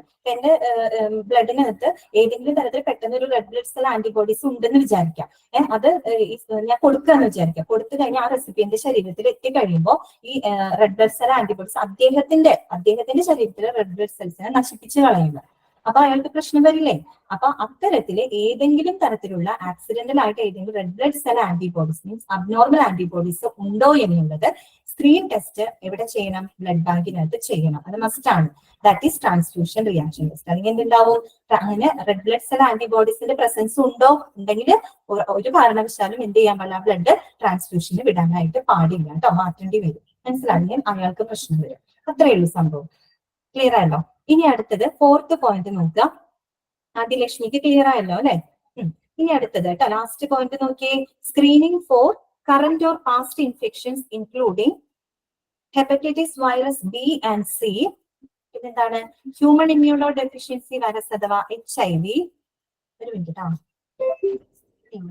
ആ ശരി, ഏതാണ്? Hepatitis virus B and C, human immuno deficiency virus അഥവാ HIV. പിന്നെന്താണ്? ട്രിപ്പോനിമ പാലിഡം അഥവാ സിഫിലിസ്. അതായത് ഞാൻ തുടക്കം ഒരു കാര്യം പറഞ്ഞു, അതായത് പ്രീ ട്രാൻസ്ഫ്യൂഷൻ ടെസ്റ്റുകൾ നമ്മുടെ ബ്ലഡ് ഡൊണേറ്റ് ചെയ്താൽ അതിൽ ഏതെങ്കിലും തരത്തിലുള്ള ഇൻഫെക്ഷൻസോ ഡിസീസോ ഉണ്ടോ എന്നുള്ളത് ചെക്ക് ചെയ്യണം. അല്ലാന്നുണ്ടെങ്കിൽ നമ്മൾ ആ ബ്ലഡ് കൊടുത്തു കഴിഞ്ഞാൽ ആ വ്യക്തികൾക്കും കൂടി വരും. പ്രത്യേകമായിട്ട് പറയുന്ന ഈ ഡിസീസ് നിങ്ങൾ നോട്ട് ചെയ്ത് തന്നെ പഠിക്കണം. നിർബന്ധമായിട്ടും അത് നോട്ട് ചെയ്ത് പഠിക്കണം. കാരണം ഈ രോഗങ്ങൾക്കുള്ള ഈ പറഞ്ഞ ഹെപ്പറ്റൈറ്റിസ് ബി ആൻഡ് സി, അതുപോലെ HIV, പിന്നെന്താണ് ട്രിപ്പോനിമ പാലിഡം അഥവാ സിഫിലിസ് എന്ന് പറയുന്ന അസുഖങ്ങൾ ഉണ്ടോ എന്നുള്ള ടെസ്റ്റിങ്ങുകൾ എവിടെ നടത്തുന്നുണ്ട്? ബ്ലഡ് ബാങ്കിനകത്ത് നടത്തുന്നുണ്ട്. ഒരുപാട് രോഗങ്ങളുണ്ട്. ഫോർത്ത് പോയിന്റ് കാണാനില്ല. ഫോർത്ത് പോയിന്റ് കാണാനില്ലേ? ഞാൻ അതെന്താ വെച്ചാലേ ഒന്നില്ലെങ്കിൽ ഒന്നാക്കുമ്പോ മുകളിലേക്ക് പോകും, അല്ലെങ്കിൽ പകുതി താഴേക്കും. എനിക്കാണ് അവസ്ഥ. നോക്ക്, screening four current or past infections including hepatitis viruses B and C, human immuno deficiency virus അഥവാ HIV, പിന്നെ ട്രിപ്പോനിമ പാലിഡം ബ്രാക്കറ്റിൽ സിഫിലിസ്. എന്താന്ന് പറഞ്ഞു തരാം കേട്ടോ. അപ്പൊ ഈ ഹെപ്പറ്റൈറ്റിസ് ബി എം സി ഇതിന്റെയൊക്കെ പ്രത്യേകത, ഈ പറഞ്ഞ അസുഖങ്ങളുടെ പ്രത്യേകത എന്താ? ഇത് ഈ പറഞ്ഞ ബ്ലഡിലൂടെ ട്രാൻസ്മിറ്റ് ചെയ്യപ്പെടുന്ന വളരെ എന്താ പറയാ ഗുരുതരമായിട്ടുള്ള ചില അസുഖങ്ങളാണ്. ബ്ലഡിലൂടെ, ദാറ്റ് മീൻസ് ബോഡി ഫ്ലൂയിഡ് അഥവാ ബ്ലഡിലൂടെ ട്രാൻസ്മിറ്റ് ചെയ്യപ്പെടുന്ന അസുഖങ്ങളാണ്. അപ്പൊ ഈ പറഞ്ഞ അസുഖങ്ങൾക്കുള്ള സ്ക്രീനിങ് ടെസ്റ്റുകൾ എവിടെ നടത്തുന്നുണ്ട്? ബ്ലഡ് ബാങ്കിനകത്ത് നടത്തുന്നുണ്ട്. അപ്പൊ ഏതൊക്കെയാണ് ആ അസുഖങ്ങൾ എന്ന് പറയുന്നത്? Hepatitis virus B and C, ഇപ്പൊ കാണുന്നുണ്ടോ? Hepatitis virus B and C, human immuno deficiency virus HIV, ആക്കുമ്പോ പിന്നെ പെട്ടെന്ന് മുകളിലേക്ക് പോകും. പിന്നെന്താ? ട്രിപ്പോനിമ പാലിഡം അഥവാ സിഫിലിസ് കേട്ടോ. എന്താണ് hepatitis viruses B and C? Hepatitis നിങ്ങൾ കേട്ടിട്ടുണ്ടോ? ഹെപ്പറ്റൈറ്റിസ് എന്ന് പറഞ്ഞാൽ അതൊരു ലിവർ ഡിസീസ് ആണ് കേട്ടോ. കരളിനെ ബാധിക്കുന്ന അസുഖമാണ്. കരൾ വീക്കം, it is the inflammation of the liver എന്നാണ് പറയാം. അതായത് ലിവറിന് വരുന്ന ആ ഒരു വീക്കം, അതായത് കരൾ വീക്കത്തിനെയാണ് നമ്മൾ ഹെപ്പറ്റൈറ്റിസ് എന്ന് പറയുന്നത്. ഹെപ്പറ്റൈറ്റിസ് പല വിധത്തിലുള്ളതുണ്ട്. ഹെപ്പറ്റൈറ്റിസ് എ ഉണ്ട്, ബി ഉണ്ട്, സി ഉണ്ട്, ഡി ഒക്കെ ഉണ്ട്. ലൈക്ക് ജോണ്ടീസ് ആണ്. ജോണ്ടീസ് എന്ന് പറയുമ്പോൾ മഞ്ഞപ്പിത്തം എന്നുള്ള ഒരു ഇതാണ്. കരൾ വീക്കം ആണ് കേട്ടോ. കറക്റ്റ്, കരൾ വീക്കം ആണ്. ഇൻഫ്ലമേഷൻ ഓഫ് ദ ലിവർ ആണ്. ജോണ്ടീസ് ഉണ്ട്, അത് മഞ്ഞപ്പിത്തം. അപ്പം എന്താണ് പറയുക, രണ്ടും ലിവറിനെ ബാധിക്കുന്ന അസുഖങ്ങളാണ് കേട്ടോ. അപ്പൊ എന്ത് സംഭവിക്കും? ഞാൻ പറഞ്ഞിട്ടായിരുന്നു. അതായത് ഹെപ്പറ്റൈറ്റിസ് എ ഉണ്ട്, ബി ഉണ്ട്, സി ഉണ്ട്, ഡി ഉണ്ട്. അതിനകത്ത് ഹെപ്പറ്റൈറ്റിസ് ബിയും സിയുമാണ് എന്തിലൂടെ ട്രാൻസ്മിറ്റ് ചെയ്യുന്നത്? ബ്ലഡിലൂടെ അഥവാ ബോഡി ഫ്ലൂയിഡിലൂടെ ട്രാൻസ്മിറ്റ് ചെയ്യുന്നത്. അതേസമയം എയും ഡിയും ഒക്കെ കണ്ടാമിനേറ്റഡ് ഫുഡിൽ നിന്നാണ് വരുന്നത് കേട്ടോ. കണ്ടാമിനേറ്റഡ് ഫുഡിൽ നിന്നാണ്. അത് വേണ്ട, അതവിടെ വെച്ചോ. നമുക്ക് പഠിക്കേണ്ടത് ഹെപ്പറ്റൈറ്റിസ് ബി ആൻഡ് സി ആണ്. അത് ബ്ലഡിലൂടെ ട്രാൻസ്മിറ്റ് ചെയ്യുന്ന അസുഖമാണ്. അത് ലിവറിനെ ബാധിക്കുന്നതാണ്. ഈ ലിവറിനൊക്കെ ബാധിച്ച് ലിവറിന്റെ ഇതൊക്കെ പോകും. ലിവർ സിറോസിസ് ഒക്കെ വരും. കൂടുതലായി കഴിഞ്ഞാൽ ലിവർ സിറോസിസ് വരും. ലിവർ പോയാലുള്ള അവസ്ഥ ആലോചിക്കാലോ. നമ്മുടെ ശരീരത്തിലെ ഏറ്റവും പ്രധാനപ്പെട്ട ഒരു അവയവമാണല്ലേ ലിവർ എന്ന് പറയുന്നത്. കരൾ അത്ര ഇമ്പോർട്ടന്റ് ആണ്. അതുകൊണ്ടല്ലേ നമ്മൾ സ്നേഹിക്കുന്ന ആൾക്കാരൊക്കെ എന്റെ കരളിൽ എന്നൊക്കെ നമ്മൾ പറഞ്ഞതുകൊണ്ടല്ലേ. കരൾ അത്രയും ഇമ്പോർട്ടന്റ് ആയിട്ടുള്ള ഒരു ഓർഗൻ ആണ്. അപ്പൊ അതിനെ ബാധിക്കുന്ന ഒരു അസുഖമാണിത് hepatitis virus B and C എന്ന് പറയുന്നത്. ക്ലിയർ ആയല്ലോ?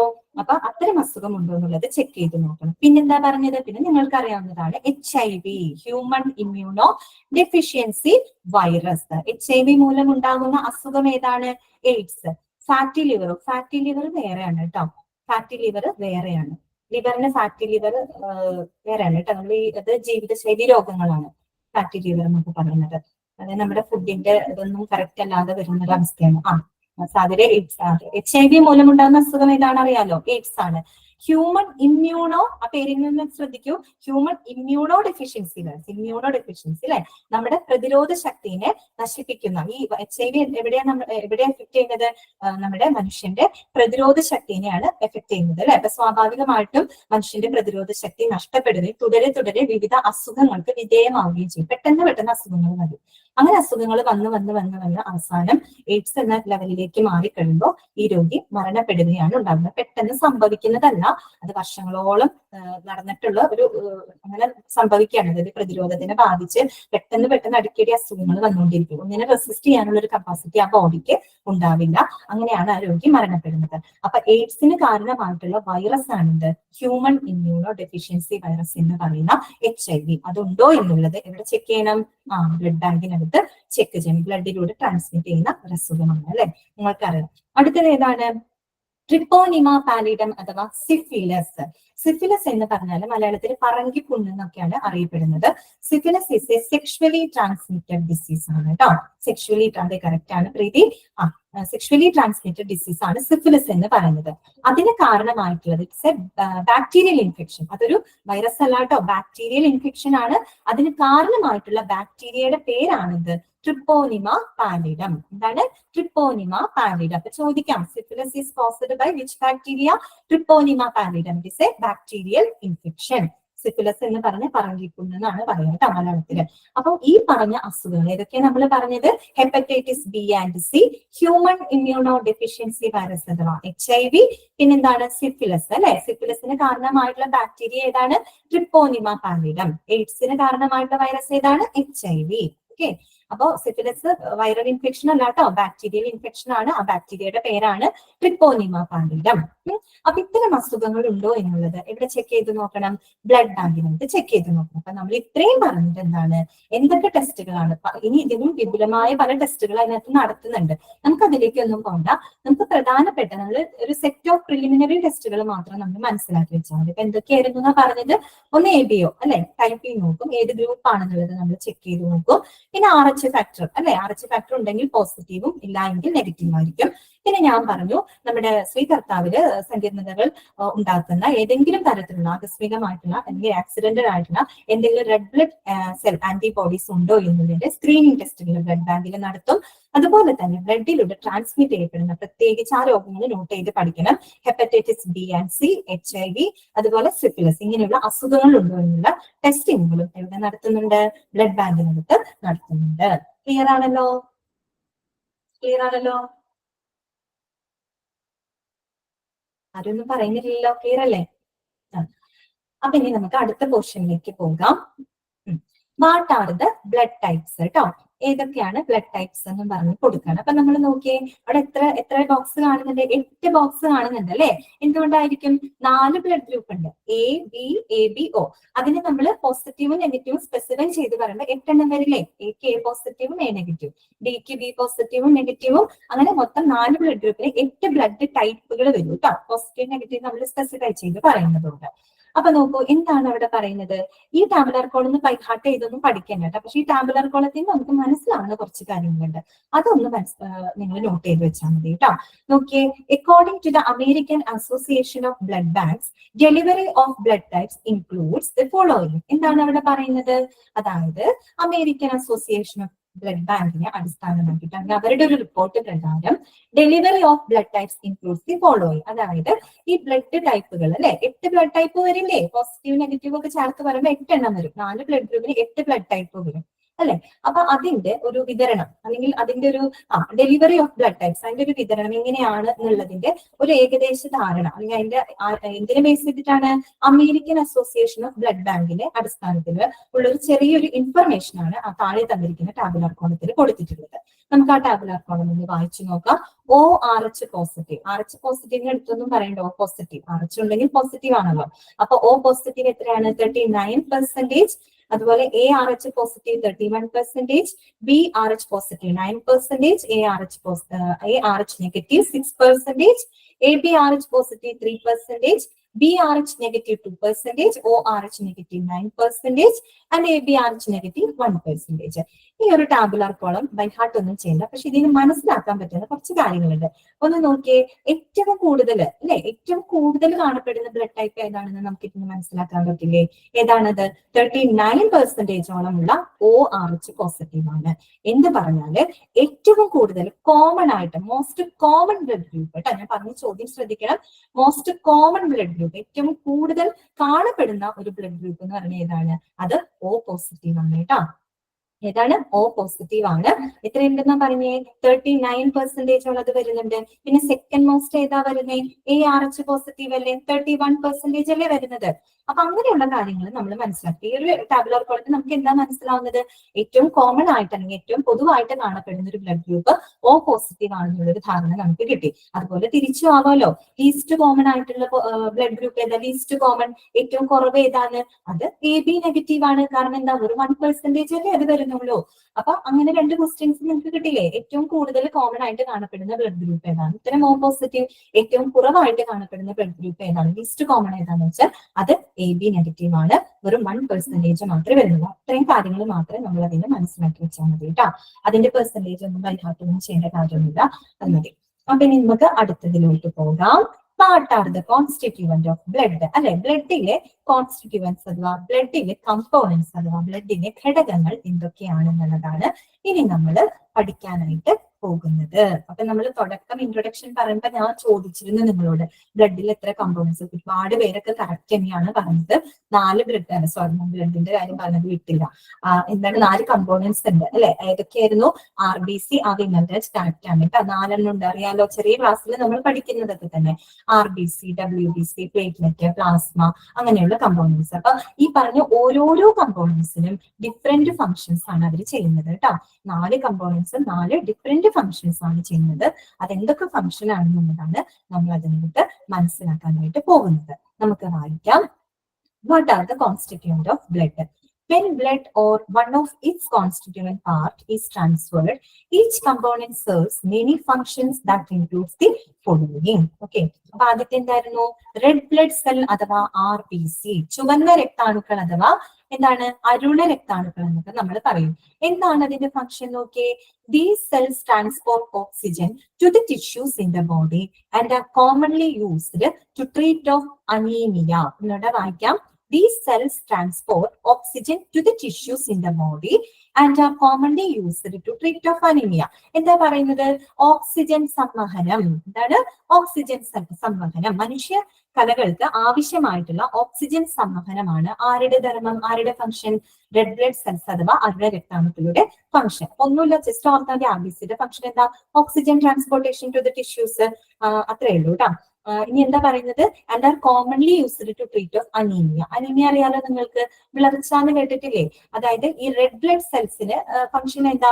ഓക്സിജൻ ട്രാൻസ്പോർട്ടേഷൻ ആണ്. അതിന് സഹായിക്കുന്ന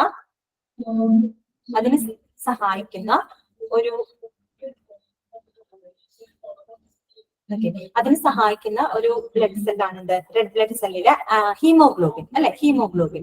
അപ്പൊ ഹീമോഗ്ലോബിൻ അടങ്ങിയിരിക്കുന്ന മെറ്റൽ ഏതാണെന്ന് നിങ്ങൾക്കറിയാം. ഹീമോഗ്ലോബിനിൽ അടങ്ങിയ HB, അതിപ്പ കറക്റ്റ് ആണ്. ഹീമോഗ്ലോബിനിൽ അടങ്ങിയിരിക്കുന്ന ലോഹം ഏതാണെന്ന് അറിയാമോ? ഏത് മെറ്റലാണ് അതിനകത്തുള്ളത്? അയൺ ആണ് അല്ലെ? അയൺ ആണ് കേട്ടോ, ഇരുമ്പ്. അപ്പൊ അതിന്റെ അംശം, ഇരുമ്പിന്റെ അംശം കുറയുന്ന സമയത്ത് അയൺ ആണ് കേട്ടോ. അപ്പൊ എന്താണ്? അത് മൂലം വരുന്ന അസുഖമാണിത്, വിളർച്ച അല്ലെ? അനീമിയ. അപ്പൊ അത് നമുക്കൊരു ഹെൽത്തി ആയിട്ടുള്ള റെഡ് ബ്ലഡ് സെൽ ഉണ്ടായില്ല എന്നുണ്ടെങ്കിൽ നമുക്ക് എന്ത് സംഭവിക്കും? അനീമിയ വരും, വിളർച്ച വരും. വിളർച്ചയൊക്കെ വന്നു കഴിഞ്ഞാൽ നമ്മുടെ കണ്ണിന്റെ താഴെ ഇങ്ങനെ നമ്മൾ നോക്കിയാൽ നമുക്ക് കാണാൻ പറ്റും. കണ്ണ് ഇതാക്കി നോക്കിക്കഴിഞ്ഞാൽ വെളുത്തിരിക്കും. അതായത് രക്തം ഇല്ലാത്തൊരവസ്ഥ, രക്തക്കുറവുണ്ടാവും. അപ്പൊ അനീമിയ ഒക്കെ വരും. അപ്പൊ ഇവിടെ എന്താ പറയുന്നത്? Commonly used to treat of anaemia, അതായത് വിളർച്ചേനെ ട്രീറ്റ് ചെയ്യാനായിട്ട് യൂസ് ചെയ്യുന്ന വെച്ചാൽ എന്താണ്? ഹെൽത്തി ആയിട്ടുള്ള റെഡ് ബ്ലഡ് സെൽസ് കൊടുത്തു കഴിഞ്ഞാൽ എന്ത് വരില്ല? വിളർച്ച ഉണ്ടാവില്ല, അനീമിയ ഉണ്ടാവില്ല. നിങ്ങൾ അവിടെ മനസ്സിലാക്കി വെക്കേണ്ടത് റെഡ് ബ്ലഡ് സെല്ലിന്റെ ഫംഗ്ഷൻ എന്താണ്? ഓക്സിജൻ ട്രാൻസ്പോർട്ടേഷൻ ആണ് കേട്ടോ, ഓക്സിജൻ സംവഹനമാണ്. ക്ലിയർ ആണല്ലോ? ഇനി അടുത്ത ആളാരാണ്? പ്ലേറ്റ്ലെറ്റ്. അതും നിങ്ങൾക്ക് അറിയാവുന്ന ആളാണ്. ആരാണ് പ്ലേറ്റ്ലെറ്റ്? പ്ലേറ്റ്ലെറ്റ് എന്താ ചെയ്യുന്നത്? ബ്ലഡ് ക്ലോട്ട് ആവാനായിട്ട് സഹായിക്കുന്ന രക്തത്തിലെ കമ്പോണന്റ് ആണ് അല്ലെ? അതായത് രക്തം കട്ട പിടിക്കാനായിട്ട് സഹായിക്കുന്ന രക്തകോശം ഏതാണ്? പ്ലേറ്റ്ലെറ്റ് ആണ്. നമുക്ക് വായിക്കാം. They help the blood to clot and are used to treat the leukemia and other forms of cancer. എന്താണ് പറയുന്നത്? ബ്ലഡ് ക്ലോട്ട് ചെയ്യാനായിട്ട് ഈ ഒരു കമ്പോണന്റ് സഹായിക്കുന്നുണ്ട്. Used to treat the leukaemia. എന്താണ് ലുക്കീമിയ? എന്താണ്? രക്താർബുദം അല്ലെ? ബ്ലഡ് ക്യാൻസർ അല്ലെ? അതായത് നമുക്കറിയാം WBC ഉണ്ട്. ഈ WBCയുടെ അളവ് ക്രമാതീതമായിട്ട് വർദ്ധിക്കുന്ന ഒരു സാഹചര്യമാണ് എന്ത്? ലുക്കീമിയ അഥവാ ബ്ലഡ് ക്യാൻസർ എന്ന് പറയുന്നത് കേട്ടോ. അപ്പൊ അത്തരം ലുക്കീമിയ വരുന്ന കേസിലും അതുപോലെ അതർ ഫോംസ് ഓഫ് ക്യാൻസർ, അതിനെ ഞാൻ കാണുന്നുണ്ട് കേട്ടോ. ബ്ലഡ് ക്യാൻസർ കറക്റ്റ് ആണ് കേട്ടോ മോളെ. അതർ ഫോംസ് ഓഫ് ക്യാൻസർ, അതായത് മറ്റുള്ള ക്യാൻസർ അല്ലെ? ക്യാൻസർ പേഷ്യന്റ്, നമുക്കറിയാം ക്യാൻസർ പേഷ്യൻസിന് എന്ത് കൊടുക്കും? കീമോതെറാപ്പി ചെയ്യും അല്ലെ? റേഡിയേഷൻ തെറാപ്പി, കീമോതെറാപ്പി അവർക്ക് കൊടുക്കും. അപ്പൊ ആ സമയത്ത് ഇവർക്ക് ബ്ലഡ് ലോസ് ആവാനുള്ള സാധ്യത, ബ്ലീഡിങ്, ബ്രൂയിസിങ്, അങ്ങനെയുള്ള ഇഷ്യൂസ് ഒക്കെ അവർക്ക് വരും. അതിന്റെ സൈഡ് ഇഫക്റ്റ് എന്നാണ്. അപ്പോ ഈ പ്ലേറ്റ്ലെറ്റ് കുറയും ഭയങ്കരമായിട്ട്. അപ്പൊ പ്ലേറ്റ്ലെറ്റ് അവർക്ക് സപ്ലൈ ചെയ്ത് കൊടുക്കണം, എന്നാലാണ് ഈ ബ്ലീഡിംഗ് ഒക്കെ സ്റ്റോപ്പ് ചെയ്യാൻ പറ്റുള്ളൂ. മനസ്സിലായോ? അതൊക്കെ നമുക്കറിയാം. കീമോതെറാപ്പി ഒക്കെ ചെയ്യുമ്പോൾ ഒരുപാട് സൈഡ് ഇഫക്ട്സ് ഒക്കെ വരുന്നൊരു സംഭവമാണിത്. അപ്പൊ ഈ പറഞ്ഞ ബ്ലീഡിങ്, ബ്രൂയിസിങ്, അങ്ങനെയുള്ള പ്രശ്നങ്ങളൊക്കെ കീമോതെറാപ്പി ഒക്കെ ചെയ്യുമ്പോൾ ഉണ്ടാകും. അപ്പൊ ബ്ലീഡിങ് ഒഴിവാക്കണം. ബ്ലഡ് കട്ട് ആവണ്ടേ? ക്ലോട്ട് ആവണ്ടേ? ക്ലോട്ട് ആവാൻ സഹായിക്കുന്ന ആളാരാണ്? പ്ലേറ്റ്ലെറ്റ് ആണ്. അപ്പൊ പ്ലേറ്റ്ലെറ്റ് സപ്ലൈ ചെയ്യേണ്ടതായിട്ട് അവർക്ക് വരാറുണ്ട്. ഓക്കെ, അത്രേ ഉള്ളൂ. നമ്മുടെ ഫംഗ്ഷൻ എന്താണ്? ബ്ലഡ് ക്ലോട്ട് ചെയ്യാനായിട്ട് സഹായിക്കുന്നു. ക്ലിയർ ആണല്ലോ? അടുത്ത ആളാണ് ആര്? വൈറ്റ് ബ്ലഡ് സെൽസ് അഥവാ ശ്വേത രക്താണുക്കൾ. വൈറ്റ് ബ്ലഡ് സെൽസ് അഥവാ ശ്വേത രക്താണുക്കൾ. എന്താണ്? These cells help in fighting infection and help the immune process. എന്തിനാ നമ്മളെ WBC നമ്മൾ എന്തിനാ സഹായിക്കുന്നത്? നമ്മളുടെ പ്രതിരോധ ശക്തി വർദ്ധിപ്പിക്കുന്ന രക്തകോശമാണിത് വൈറ്റ് ബ്ലഡ് സെൽസ് അഥവാ ഇതാണ് ശ്വേത രക്താണുക്കൾ അല്ലെ WBC. ഞാൻ നേരത്തെ ഒരു കാര്യം പറഞ്ഞു, നമ്മുടെ HIV വരില്ലേ, HIV എന്ന് പറയുന്ന വൈറസ് എന്തിനെ ബാധിക്കുന്നത്? നമ്മുടെ പ്രതിരോധ ശക്തി WBCനെയാണ് ബാധിക്കുന്നത് കേട്ടോ. അപ്പൊ നോക്കൂ, വൈറ്റ് ബ്ലഡ് സെൽസ് എന്താണ്? മനുഷ്യന്റെ പ്രതിരോധ ശക്തിയെ വർദ്ധിപ്പിക്കുന്ന ഒരു രക്തകോശമാണ്, ബ്ലഡ് സെല്ലാണ് WBC എന്ന് പറയുന്നത്. And help the immune process. സ്വാഭാവികമായിട്ട് മനുഷ്യന്റെ ഇമ്മ്യൂണിറ്റിനെ ഹെൽപ്പ് ചെയ്യുന്നു അല്ലെ, പ്രതിരോധ ശക്തിനെ ഹെൽപ്പ് ചെയ്യുന്നു, പ്രതിരോധത്തിന് ഹെൽപ്പ് ചെയ്യുന്നു. അത്രേ ഉള്ളൂ കേട്ടോ. ഇനി വൈറ്റ് ബ്ലഡ് സെൽസിലൊക്കെ ഈ പറഞ്ഞ 5 ടൈപ്പ് വൈറ്റ് ബ്ലഡ് സെൽസ് ഒക്കെ ഉണ്ട്. അതൊന്നും നമുക്ക് പഠിക്കേണ്ട, ജനറൽ ആയിട്ടുള്ള ഇത് കിട്ടിയാൽ മതി. അപ്പൊ നമ്മൾ ആദ്യത്തെ 3 പറഞ്ഞത് ഓർമ്മയുണ്ടല്ലോ. RBCയുടെ ഫംഗ്ഷൻ ഓക്സിജൻ ട്രാൻസ്പോർട്ടേഷൻ അഥവാ ഓക്സിജൻ സമ്മർദ്ദനം. പ്ലേറ്റ്ലെറ്റിന്റെ ഫംഗ്ഷൻ എന്താണ്? ബ്ലഡ് ക്ലോട്ട് ആവാനായിട്ടാണെങ്കിൽ രക്തം കട്ട പിടിക്കാനായിട്ട് സഹായിക്കുന്നു. WBC എന്താണ്? രോഗപ്രതിരോധ ശേഷിയെ വർദ്ധിപ്പിക്കാനായിട്ട് സഹായിക്കുന്നു. ക്ലിയർ ആയല്ലോ? ഇനി അടുത്തൊരു ഘടകമാണിത് പ്ലാസ്മ. ഏതാണ്? പ്ലാസ്മ. എന്താണ് പ്ലാസ്മ? നോക്കൂ, the watery fluid part of the blood in which the red blood cells, white cells and platelets are suspended. Plasma എന്ന് പറയുന്നത് രക്തത്തിലെ ദ്രാവക ഭാഗമാണ്. മനസ്സിലായല്ലോ? രക്തത്തിലെ ദ്രാവക ഭാഗമാണിത് പ്ലാസ്മ എന്ന് പറയുന്നത്. ക്ലിയർ ആയല്ലോ? നമ്മുടെ ബ്ലഡിന്റെ ഏകദേശം 55% എന്താണ്? പ്ലാസ്മയാണ്. എന്താണ്? 55% പ്ലാസ്മയാണ്. ബാക്കി 45% മാത്രമേ എന്ത് വരുന്നുള്ളൂ? മറ്റുള്ള ബ്ലഡ് സെല്ലിൽ നിന്ന് വരുന്നുള്ളൂ കേട്ടോ. 55% എന്ത് തന്നെയാണ്? പ്ലാസ്മയാണ്. ഇനി എന്താ പറയുന്നത്? In which the red blood cell, white cell and platelets are suspended. ഈ പറയുന്ന പ്ലാസ്മക്കകത്താണ് ഈ RBCയും WBCയും പ്ലേറ്റ്ലെറ്റുകളൊക്കെ ഉള്ളത് എന്നാണ് പറയുന്നത് കേട്ടോ. ഈ പ്ലാസ്മയ്ക്കകത്താണ് RBCയും WBCയും പ്ലേറ്റ്ലെറ്റും ഒക്കെ ഉള്ളത്.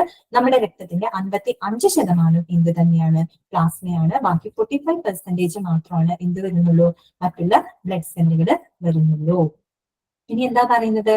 The plasma is required to carry the many part of the blood through the blood stream. നമുക്കറിയാലേ, ദ്രാവക ഭാഗമാണ് പ്ലാസ്മ. അപ്പൊ ഈ ബ്ലഡിന് ഒഴുകണമെങ്കിൽ എന്ത് വേണം? ബ്ലഡിന് ഒഴുകാനായിട്ട് സഹായിക്കുന്നത് എന്താണ്? പ്ലാസ്മയാണ്. കാരണം അതാണ് രക്തത്തിന്റെ ദ്രാവക ഭാഗം. എന്നാലല്ലേ ബ്ലഡ് സർക്കുലേറ്റ് ചെയ്യുള്ളൂ, മീൻസ് അത് ഒഴുകി നടക്കുള്ളൂ. അപ്പൊ അത്രയേ ഉള്ളൂ. ഇനി നോക്കിയേ, plasma performs many functions including the following. പ്ലാസ്മയുടെ പ്രധാനപ്പെട്ട ഫങ്ഷൻസുകൾ എന്തെല്ലാമാണ്? പ്ലാസ്മയുടെ പ്രധാനപ്പെട്ട ഫങ്ഷൻസ് എന്തെല്ലാമാണ്? ഒരു കാര്യം നിങ്ങൾ മനസ്സിലാക്കുക, അതായത് നമ്മുടെ പ്ലാസ്മ എന്ന് പറയുന്നത് ഫ്ലൂയിഡ് പാർട്ട് ആണല്ലോ, രക്തത്തിന്റെ ദ്രാവക ഭാഗമാണ്. അതിന് ശരിക്കും ഈ പ്ലാസ്മ പ്രോട്ടീനുകൾ ഉണ്ട്. പ്ലാസ്മയില് 3 പ്രോട്ടീൻസ് വരുന്നുണ്ട്. അതിന് നമ്മൾ പ്ലാസ്മ പ്രോട്ടീൻ എന്നാണ് പറയുക. പ്ലാസ്മ പ്രോട്ടീൻ എന്നാണ് പറയുക. ഏതൊക്കെയാണെന്ന് അറിയാമോ plasma protein? Albumin, globulin, fibrinogen. ഒന്നുകൂടെ പറയാം, ആൽബുമിൻ, ഗ്ലോബുലിൻ, ഫൈബ്രിനോജൻ. ഇതാണ് എന്ത്? പ്ലാസ്മ പ്രോട്ടീൻസ് എന്ന് പറയുന്നത്. പ്ലാസ്മയില് 3 പ്രോട്ടീനുകളാണ് ഉള്ളത്. അത് ഏതൊക്കെയാണ്? Albumin, globulin, fibrinogen. ഇതിന് ഓരോന്നിനും ഓരോ ഫങ്ഷൻസ് ആണ് കേട്ടോ. അപ്പൊ നോക്കൂ, അതെ കറക്റ്റ് ആണ്. ആൽബുമിൻ, ഗ്ലോബുലിൻ, ഫൈബ്രിനോജൻ കറക്റ്റ് ആണ്. നമുക്കറിയാലോ, plasma performs many functions including the following. നോക്കൂ, ഫസ്റ്റ് പോയിന്റ് എന്താ? Helps to maintain the blood pressure അല്ലെ, അതായത് രക്തസമ്മർദ്ദം നിയന്ത്രിക്കാനായിട്ട് സഹായിക്കുന്നു. അപ്പൊ രക്തസമ്മർദ്ദം നിയന്ത്രിക്കാൻ സഹായിക്കുന്ന പ്ലാസ്മ പ്രോട്ടീൻ ഏതാണെന്ന് അറിയാമോ? ആൽബുമിൻ ആണ് കേട്ടോ. ഏതാണ്? ആൽബുമിൻ. ആൽബുമിൻ ആണ് എന്തിന് സഹായിക്കുന്നത്? രക്തസമ്മർദ്ദം നിയന്ത്രിക്കാനായിട്ട് സഹായിക്കുന്നത് ആൽബുമിൻ ആണ്. സെക്കൻഡ് ഫംഗ്ഷൻ എന്താ പറഞ്ഞത്? Provides the proteins for blood clotting. എന്താണ്? Provides the proteins for blood clotting. Blood കട്ട പിടിക്കാനുള്ള അല്ലെങ്കിൽ രക്തം കട്ട പിടിക്കുന്നതിന് ആവശ്യമായിട്ടുള്ള പ്രോട്ടീൻസിനെ പ്രൊവൈഡ് ചെയ്യുക എന്നുള്ളതും ആരുടെ ഫംഗ്ഷനാണ്? പ്ലാസ്മയുടെ ഫംഗ്ഷനാണ്. അപ്പൊ ഏത് പ്ലാസ്മ പ്രോട്ടീൻ ആണ് ബ്ലഡ് ക്ലോട്ട് ചെയ്യാൻ സഹായിക്കുന്നത് എന്ന് അറിയാമോ? ഫൈബ്രിനോജൻ. ഏതാണ്? ഫൈബ്രിനോജൻ. മനസ്സിലായോ? ഫൈബ്രിനോജൻ ട്ടോ. പിന്നെ അപ്പോ ഞാനൊരു കാര്യം പറയാം കേട്ടോ, നിങ്ങളൊന്ന് നോട്ട് ചെയ്ത് വെക്കണം. നോട്ട് ചെയ്ത് വെക്കുക അല്ലെങ്കിൽ മനസ്സിലാക്കി വെക്കണം. നമ്മൾ പ്ലേറ്റ്ലെറ്റിന്റെ ഫംഗ്ഷൻ എന്ത് തന്നെയാണ്? ബ്ലഡ് ക്ലോട്ട് ആവുന്നതാണ് ആണല്ലോ. അതുപോലെ തന്നെ ഈ പറഞ്ഞ പ്ലാസ്മ പ്രോട്ടീനായ ഫൈബ്രിനോജന്റെ ഫംഗ്ഷനും എന്ത് തന്നെയാണ്? ബ്ലഡ് ക്ലോട്ടിംഗ് ആണ്. ഇപ്പോ സ്ലോയിൽ പറയാമോ? അത് പിന്നെ സ്പീഡ് കൂടുന്നുണ്ടോ? സ്പീഡ് കൂടുന്നുണ്ടല്ലേ? കുറയ്ക്കാട്ടോ അശ്വതി, സ്പീഡ് കൂടി പോകുന്നുണ്ടല്ലേ? ഞാൻ പതുക്കെ കുറച്ച് സ്ലോ ഇടയ്ക്ക്. ശരി, ഞാൻ സ്പീഡ് കുറച്ച് പറയാം കേട്ടോ. അതായത് ഞാൻ പറഞ്ഞത് എന്തായിരുന്നു? Provides the proteins for blood clotting. അതായത് ബ്ലഡ് ക്ലോട്ട് ചെയ്യാനായിട്ടുള്ള പ്രോട്ടീനുകളെ പ്രൊവൈഡ് ചെയ്യുന്നത് ആരാണ്? പ്ലാസ്മയാണ്. അപ്പൊ ഏത് പ്രോട്ടീൻ ആണെന്ന് അറിയാമോ ബ്ലഡ് ക്ലോട്ടിങ്ങിന് സഹായിക്കുന്നത്? ഫൈബ്രിനോജൻ ആണ് കേട്ടോ. ഏതാണ്? ഫൈബ്രിനോജൻ ആണ്. അതുപോലെ രക്തസമ്മർദ്ദത്തിനെ നിയന്ത്രിക്കുന്ന പ്ലാസ്മ പ്രോട്ടീൻ ചോദിച്ചാൽ അത് ആൽബുമിൻ ആണ്. ആൽബുമിൻ ആണ്.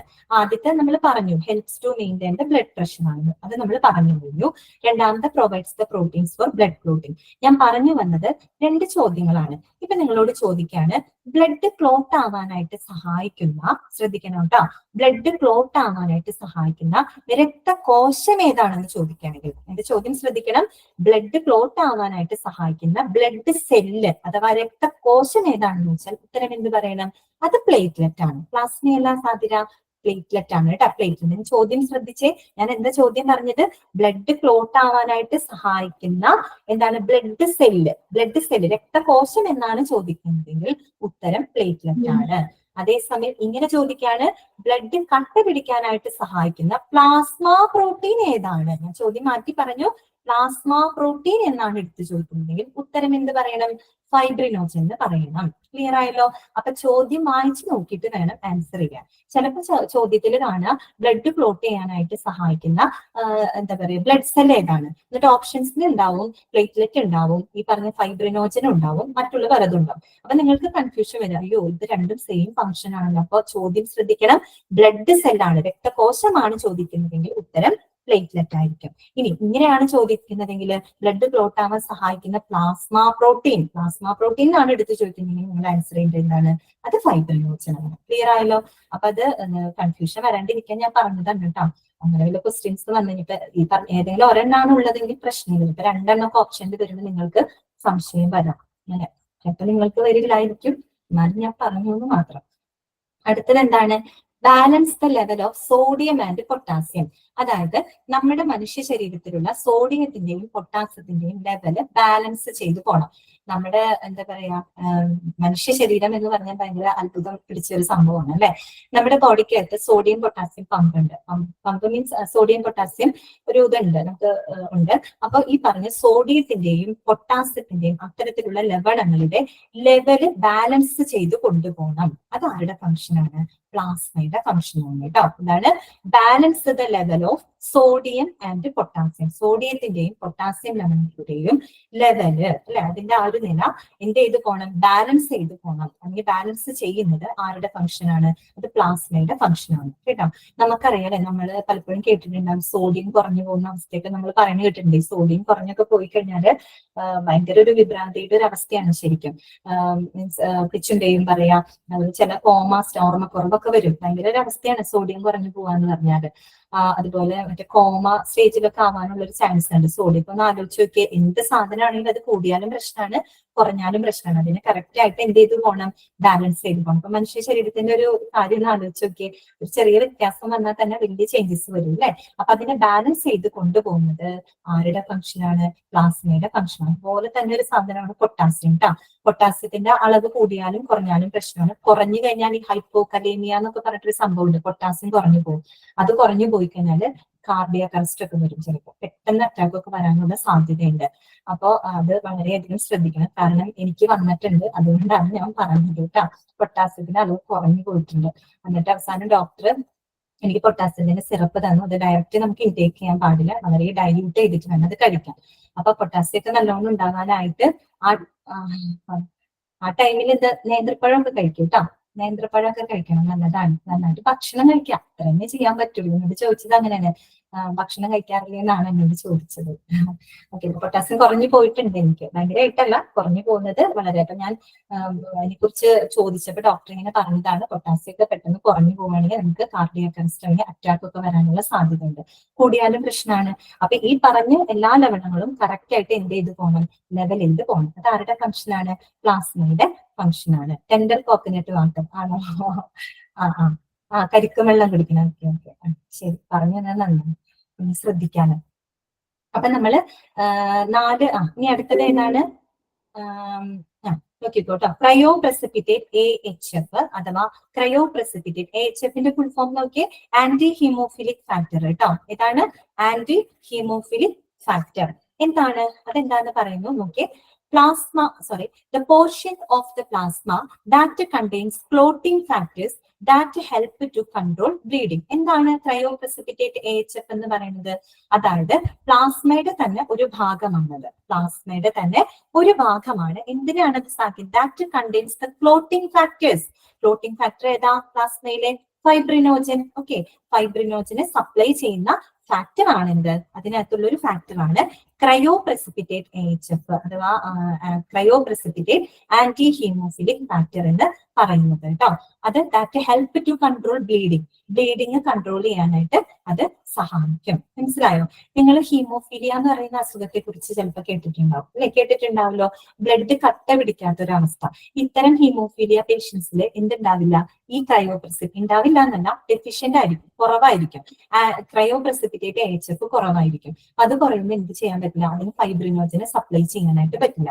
ഫൈബ്രിനോജൻ എന്ന് പറഞ്ഞാൽ ബ്ലഡ് ക്ലോട്ട് ചെയ്യുന്ന സംഭവമാണ് അല്ലെ? അപ്പൊ അതിന് സപ്ലൈ ചെയ്യാൻ പറ്റില്ല. അവർക്ക് എന്താണ്? ബ്ലീഡിങ് ഉണ്ടാവും. അതെ, രക്തം കട്ട പിടിക്കാത്തൊരവസ്ഥേനെയാണ് നമ്മൾ ഹീമോഫീലിയ എന്ന് പറയുന്നത്. അപ്പൊ അത്തരം രോഗികളില് ഈ പറഞ്ഞ ക്രയോപ്രസിപ്പിറ്റേറ്റ് അതേ ജ്യൂസ് ബ്ലഡ് ക്ലോട്ട് ആകാത്ത അവസ്ഥ അത് തന്നെ.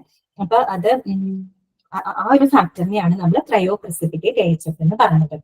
ഇനി നോക്കൂ, albumin, immunoglobulin and clotting factor concentrate may also be separated and processed for the transfusion. നമ്മൾ തുടക്കം ഒരു കാര്യം പറഞ്ഞില്ലേ, ബ്ലഡ് ബാങ്കിന്റെ കാര്യം പറഞ്ഞപ്പോ അവിടെ ഡിഫറെന്റ് കമ്പോണൻസ് ആയിട്ട് നമ്മൾ സെപ്പറേറ്റ് ചെയ്ത് വെക്കും. ആവശ്യക്കാർക്ക് എന്താണോ അത് മാത്രം സപ്ലൈ ചെയ്താൽ മതി. എന്നതുപോലെ തന്നെ പ്ലാസ്മയിലെ പ്രോട്ടീനുകളെയും എന്ത് ചെയ്ത് വെക്കാറുണ്ട്? ഇതുപോലെ ആൽബുമിൻ, ഗ്ലോബുലിൻ, ഫൈബ്രിനോജൻ എന്നൊക്കെ പറഞ്ഞിട്ട് സെപ്പറേറ്റ് ചെയ്ത് അവിടെ സൂക്ഷിക്കാറുണ്ട്. നമ്മളുടെ ബ്ലഡ് ബാങ്കിൽ സൂക്ഷിക്കാറുണ്ട്. അപ്പോൾ കമ്പോണൻസ് ഓഫ് ബ്ലഡ് 5 ആണ്. 5 അല്ല മോളെ, 4 കമ്പോണൻസേ ഉള്ളൂ. ഞാൻ പറയുന്ന പ്ലാസ്മ പ്രോട്ടീൻ ആയിട്ടുള്ള ഫൈബ്രിനോജൻ ഉണ്ടല്ലോ, ആ ഫൈബ്രിനോജന് സപ്ലൈ ചെയ്യുന്ന ഒരു ഫാക്ടറാണ്. അത് പ്ലാസ്മയുടെ തന്നെ ഭാഗമാണ് കേട്ടോ. പ്ലാസ്മയുടെ തന്നെ ഭാഗമാണ്, വേറൊരു കമ്പോണന്റ് അല്ല. പ്ലാസ്മയുടെ തന്നെ ഭാഗമാണ് ഈ പറഞ്ഞ ക്രയോപ്രസിപ്പിറ്റേറ്റ് AHF. നമ്മൾ പറഞ്ഞല്ലോ പ്ലാസ്മ പ്രോട്ടീൻ ഫൈബ്രിനോജൻ എന്ന് പറഞ്ഞല്ലോ, ആ ഫൈബ്രിനോജനെ സപ്ലൈ ചെയ്യുന്നതിന്റെ ഇടയിലുള്ള ഒരു ഫാക്ടർ ഉണ്ട്. അത് പ്ലാസ്മയുടെ തന്നെ ഭാഗമാണ് കേട്ടോ. എവിടെ തന്നെ പറയുന്നുണ്ട്, the portion of the plasma എന്നാ പറയുന്നത്. പ്ലാസ്മയുടെ തന്നെ ഭാഗമാണ് കേട്ടോ, വേറൊരു കമ്പോണന്റ് അല്ല. 4 കമ്പോണൻസ് ആണ് നമ്മൾ കണ്ടത്. ഏതൊക്കെയാണ്? RBC ഉണ്ട്, WBC ഉണ്ട്, പ്ലേറ്റ്ലെറ്റ് ഉണ്ട്, പ്ലാസ്മ ഉണ്ട്. ഓക്കെ, RBCയുടെ ഫംഗ്ഷൻ എന്തായിരുന്നു? സിമ്പിൾ ആണ്, ഓക്സിജൻ ട്രാൻസ്പോർട്ടേഷൻ അല്ലെ, ഓക്സിജൻ സംബന്ധനം. പ്ലേറ്റ്ലെറ്റിന്റെ ഫംഗ്ഷൻ എന്താണ്? ബ്ലഡ് ക്ലോട്ട് ആവാനായിട്ട് ഹെൽപ്പ് ചെയ്യുന്നു ആണല്ലോ. പിന്നെ WBCയുടെ ഫംഗ്ഷൻ എന്താണ്? മനുഷ്യന്റെ രോഗപ്രതിരോധ ശക്തിയെ വർദ്ധിപ്പിക്കുന്നു. പ്ലാസ്മയുടെ ഫംഗ്ഷൻസ് ഈ പറഞ്ഞ 3 ഫംഗ്ഷൻസ് ആണ്. അപ്പൊ നമ്മൾ ഓർക്കണം, പ്ലാസ്മയ്ക്ക് 3 പ്രോട്ടീൻസ് ഉണ്ട്. ആൽബുമിൻ ഉണ്ട്, ഗ്ലോബുലിൻ ഉണ്ട്, ഫൈബ്രിനോജൻ ഉണ്ട്. ആൽബുമിന്റെ ഫംഗ്ഷൻ ആണിത്, helps to maintain the blood pressure. മനസ്സിലായോ? Helps to maintain. നമ്മൾ കോമൺ ആയിട്ട് പ്ലാസ്മയുടെ ഫംഗ്ഷൻ ആയിട്ട് ഇവിടെ കൊടുത്തു എന്നുള്ളൂ. ഞാനതൊന്ന് എടുത്തു പറഞ്ഞു എന്ന് മാത്രം. പ്ലാസ്മയിലെ ആൽബുമിൻ എന്ന് പറയുന്ന ആ ഒരു കമ്പോണന്റ് ആണ് മറ്റേ രക്തസമ്മർദ്ദം നിയന്ത്രിക്കാനായിട്ട് സഹായിക്കുന്നത്. അതുപോലെ provides the proteins for blood ക്ലോട്ടിങ്ങിന് വേണ്ടിയിട്ടുള്ള പ്രോട്ടീൻ ആയിട്ടുള്ള ഫൈബ്രിനോജനെ ഉൽപ്പാദിപ്പിക്കുന്നു. ഫൈബ്രിനോജന് അവിടെ സപ്ലൈ ചെയ്യുന്നതിന്റെ ഇടയിലുള്ള ഒരു ഫാക്ടർ ഉണ്ട്, അതാണ് ക്രയോപ്രസിപ്പിറ്റേറ്റ് AHF എന്ന് പറയുന്നത്. പിന്നെ ഞാൻ ഗ്ലോബുലിൻ എന്ന് പറഞ്ഞില്ലേ, ഗ്ലോബുലിന്റെ ഫംഗ്ഷൻ ഇതിൽ പറയുന്നില്ല, പക്ഷെ ഗ്ലോബുലിന്റെ ഫംഗ്ഷൻ എന്താ അറിയൂ? ആന്റിബോഡിനെ ഉൽപ്പാദിപ്പിക്കാം. നേരത്തെ പറഞ്ഞില്ലേ, നമ്മുടെ ശരീരത്തിൽ ആന്റിബോഡി നോട്ട്സ് തരുമോ മാം? മോളെ, ഇതിന് പ്രത്യേകിച്ച് നോട്ട്സ് ഒന്നും നമുക്ക് തരാനില്ല. ഞാൻ ഈ പറയുന്ന കാര്യങ്ങൾ നിങ്ങൾ ലെക്ചർ നോട്ട് എഴുതി, ഇത് നിങ്ങൾക്ക് പഠിക്കാനുള്ളത് ഞാൻ എക്സ്ട്രാ അറിവിലേക്കായി പറയുന്നതാണ് കേട്ടോ. നിങ്ങൾക്ക് നോട്ടിലുള്ളത് പഠിച്ചാൽ മതി. നിങ്ങളുടെ മനസ്സിലേക്ക് അതൊന്ന് കയറാൻ വേണ്ടിയിട്ട് ഞാൻ ഈ ഒരു എക്സാമ്പിൾ ഒക്കെ വെച്ച് പറയുന്നതുള്ളൂ കേട്ടോ. നിങ്ങൾക്ക് അല്ലാത്ത കാര്യങ്ങളാണ് നിങ്ങൾ പഠിക്കേണ്ടത്, ഇത് മാത്രം നിങ്ങൾ പഠിച്ചാൽ മതി കേട്ടോ. എക്സ്ട്രാ നോട്ടായിട്ടൊന്നും പിന്നെ തരാനില്ല. നിങ്ങൾക്ക് ഓൾറെഡി ഷോർട്ട് നോട്ട് തന്നെയാണ് നിങ്ങൾക്ക് പ്രൊവൈഡ് ചെയ്യുന്നത്. നിങ്ങൾക്ക് മനസ്സിലാവാനും നിങ്ങൾക്ക് കുറച്ച് കൂടുതൽ അറിവുകൾ കിട്ടണമെങ്കിൽ കിട്ടിക്കോട്ടെ എന്ന് വെച്ചിട്ടാണ് ഞാനത് പറഞ്ഞത് കേട്ടോ. അപ്പൊ നിങ്ങൾ ഇത് മാത്രം പഠിച്ചാൽ മതി. ഇനി ഞാൻ പറഞ്ഞത് എന്താണ്? RBC, WBC, പ്ലേറ്റ്ലെറ്റ് ഇതിനെയൊക്കെ നമ്മൾ എന്താണ് ഡിഫറെന്റ് കമ്പോണന്റുകളാക്കിയിട്ട് ബ്ലഡ് ബാങ്കിൽ സൂക്ഷിക്കുന്നത് പോലെ തന്നെ പ്ലാസ്മയുടെ പ്രോട്ടീനുകളായിട്ടുള്ള ആൽബുമിനെയും ഗ്ലോബുലിനെയും അതുപോലെ ഫൈബ്രിനോജനെയൊക്കെ സെപ്പറേറ്റ് കമ്പോണന്റ് ആക്കിയിട്ട് എവിടെ സൂക്ഷിക്കുന്നുണ്ട്? ഗ്ലോബുലിന്റെ ഫംഗ്ഷൻ രേഷ്മ ആന്റിബോഡീസിനെ ഉത്പാദിപ്പിക്കുന്നു കേട്ടോ. ആന്റിബോഡി ഇല്ലേ, നമ്മുടെ ശരീരത്തിൽ ആന്റിബോഡി ഉത്പാദിപ്പിക്കുന്നത് ആരാണെന്ന് അറിയാമോ? പ്ലാസ്മ പ്രോട്ടീൻ ആയിട്ടുള്ള ഗ്ലോബുലിൻ ആണ് കേട്ടോ. ആൽബുമിൻ രക്തസമ്മർദ്ദം നിയന്ത്രിക്കാൻ സഹായിക്കും. ഗ്ലോബുലിൻ ആന്റിബോഡിനെ ഉത്പാദിപ്പിക്കാൻ സഹായിക്കും. ഫൈബ്രിനോജൻ വന്നിട്ട് ബ്ലഡ് ക്ലോട്ട് ആവാനായിട്ട് സഹായിക്കും. മനസ്സിലായല്ലോ? പിന്നെ ഞാൻ ആ 2 ക്വസ്റ്റ്യന്റെ കാര്യം പറഞ്ഞു കേട്ടോ. അതായത് ബ്ലഡ് ക്ലോട്ട് ആവാൻ സഹായിക്കുന്ന ബ്ലഡ് സെൽ അഥവാ രക്തകോശം എന്നാണ് ചോദിക്കുന്നതിൽ ഉത്തരം പ്ലേറ്റ്ലെറ്റ് എഴുതണം. ഇനി ബ്ലഡ് ക്ലോട്ട് ആവാൻ സഹായിക്കുന്ന പ്ലാസ്മ പ്രോട്ടീൻ ഏതാണ്? പ്ലാസ്മ പ്രോട്ടീൻ ആണ് ചോദിക്കുന്നതിൽ ഉത്തരം ഫൈബ്രിനോജൻ എഴുതണം. ക്ലിയർ ആയല്ലോ? ഇനിയിപ്പോ നമുക്ക് എനിക്ക് തോന്നുന്നു സമയം 11:45. അപ്പോ നമുക്ക് ഇനി ഈ ഒരു ചെറിയൊരു പോർഷൻ കൂടെ തീർത്താലും നമുക്ക് കണ്ടിന്യൂ ചെയ്ത് കുറച്ചുള്ളൂ. അത് സിമ്പിൾ ആയിട്ടുള്ള കുറച്ച് കാര്യങ്ങളെ പറയുള്ളൂ. ഇപ്പൊ നമ്മൾ പഠിച്ച ബ്ലഡ് ബാങ്കിൽ അതിന്റെയൊക്കെ തന്നെ കാര്യങ്ങളാണ്. ഞാനത് കണ്ടിന്യൂ ചെയ്തോട്ടെ, അവിടെ വരെ തീർത്തോട്ടെ ഞാൻ. ഓക്കെ, തീർക്കാം അല്ലെ? തീർക്കാം. അപ്പൊ നമുക്ക് പോകാം കേട്ടോ. Okay, what is meant by blood transfusion? Why are blood banks important? അല്ലെ, ഞാൻ തുടക്കം പറഞ്ഞു ട്രാൻസ്ഫ്യൂഷൻ നിങ്ങൾക്ക് പഠിക്കാനുണ്ടെന്ന് പറഞ്ഞിരുന്നു. റീഫണ്ട് ചെയ്യുമെന്ന് ഞാൻ അവസാനം കൺക്ലൂഡ് ചെയ്ത് പറയാം കേട്ടോ. ഓക്കെ, നമുക്കിതൊന്ന് വായിച്ചു തീർക്കാം. ഇത് സിമ്പിൾ ആയിട്ടുള്ള കാര്യങ്ങൾ, നമ്മൾ ഈ പറഞ്ഞ കാര്യങ്ങളൊക്കെ തന്നെ അവിടെ പറയുന്നത് കേട്ടോ. ഒന്ന് വായിച്ചു പോവാം നമുക്ക്. What is meant by blood transfusion? Why are blood banks important? എന്താണ് ബ്ലഡ് ട്രാൻസ്ഫ്യൂഷൻ, അല്ലെങ്കിൽ എന്തുകൊണ്ടാണ് ബ്ലഡ് ബാങ്കിന് ഇത്രയൊരു ഇമ്പോർട്ടൻസ് ഉണ്ടാകാനുള്ള കാരണം? ആദ്യത്തെ ഒരു പാരഗ്രാഫ് വായിച്ചു വേണമെങ്കിൽ നമുക്ക് നിർത്താം കേട്ടോ. ഫുള്ള് വായിക്കില്ല, ആദ്യത്തെ പാരഗ്രാഫ് വായിച്ച് നമുക്ക് കൺക്ലൂഡ് ചെയ്യാം. അപ്പൊ ഒന്ന് വായിച്ചേ. Typically, blood transfusion is the process in which the blood components are rewind ചെയ്യാം കേട്ടോ മോളെ. ഞാൻ ലാസ്റ്റ് കൺക്ലൂഡ് ചെയ്തൊന്നുകൂടെ പറയാം കേട്ടോ.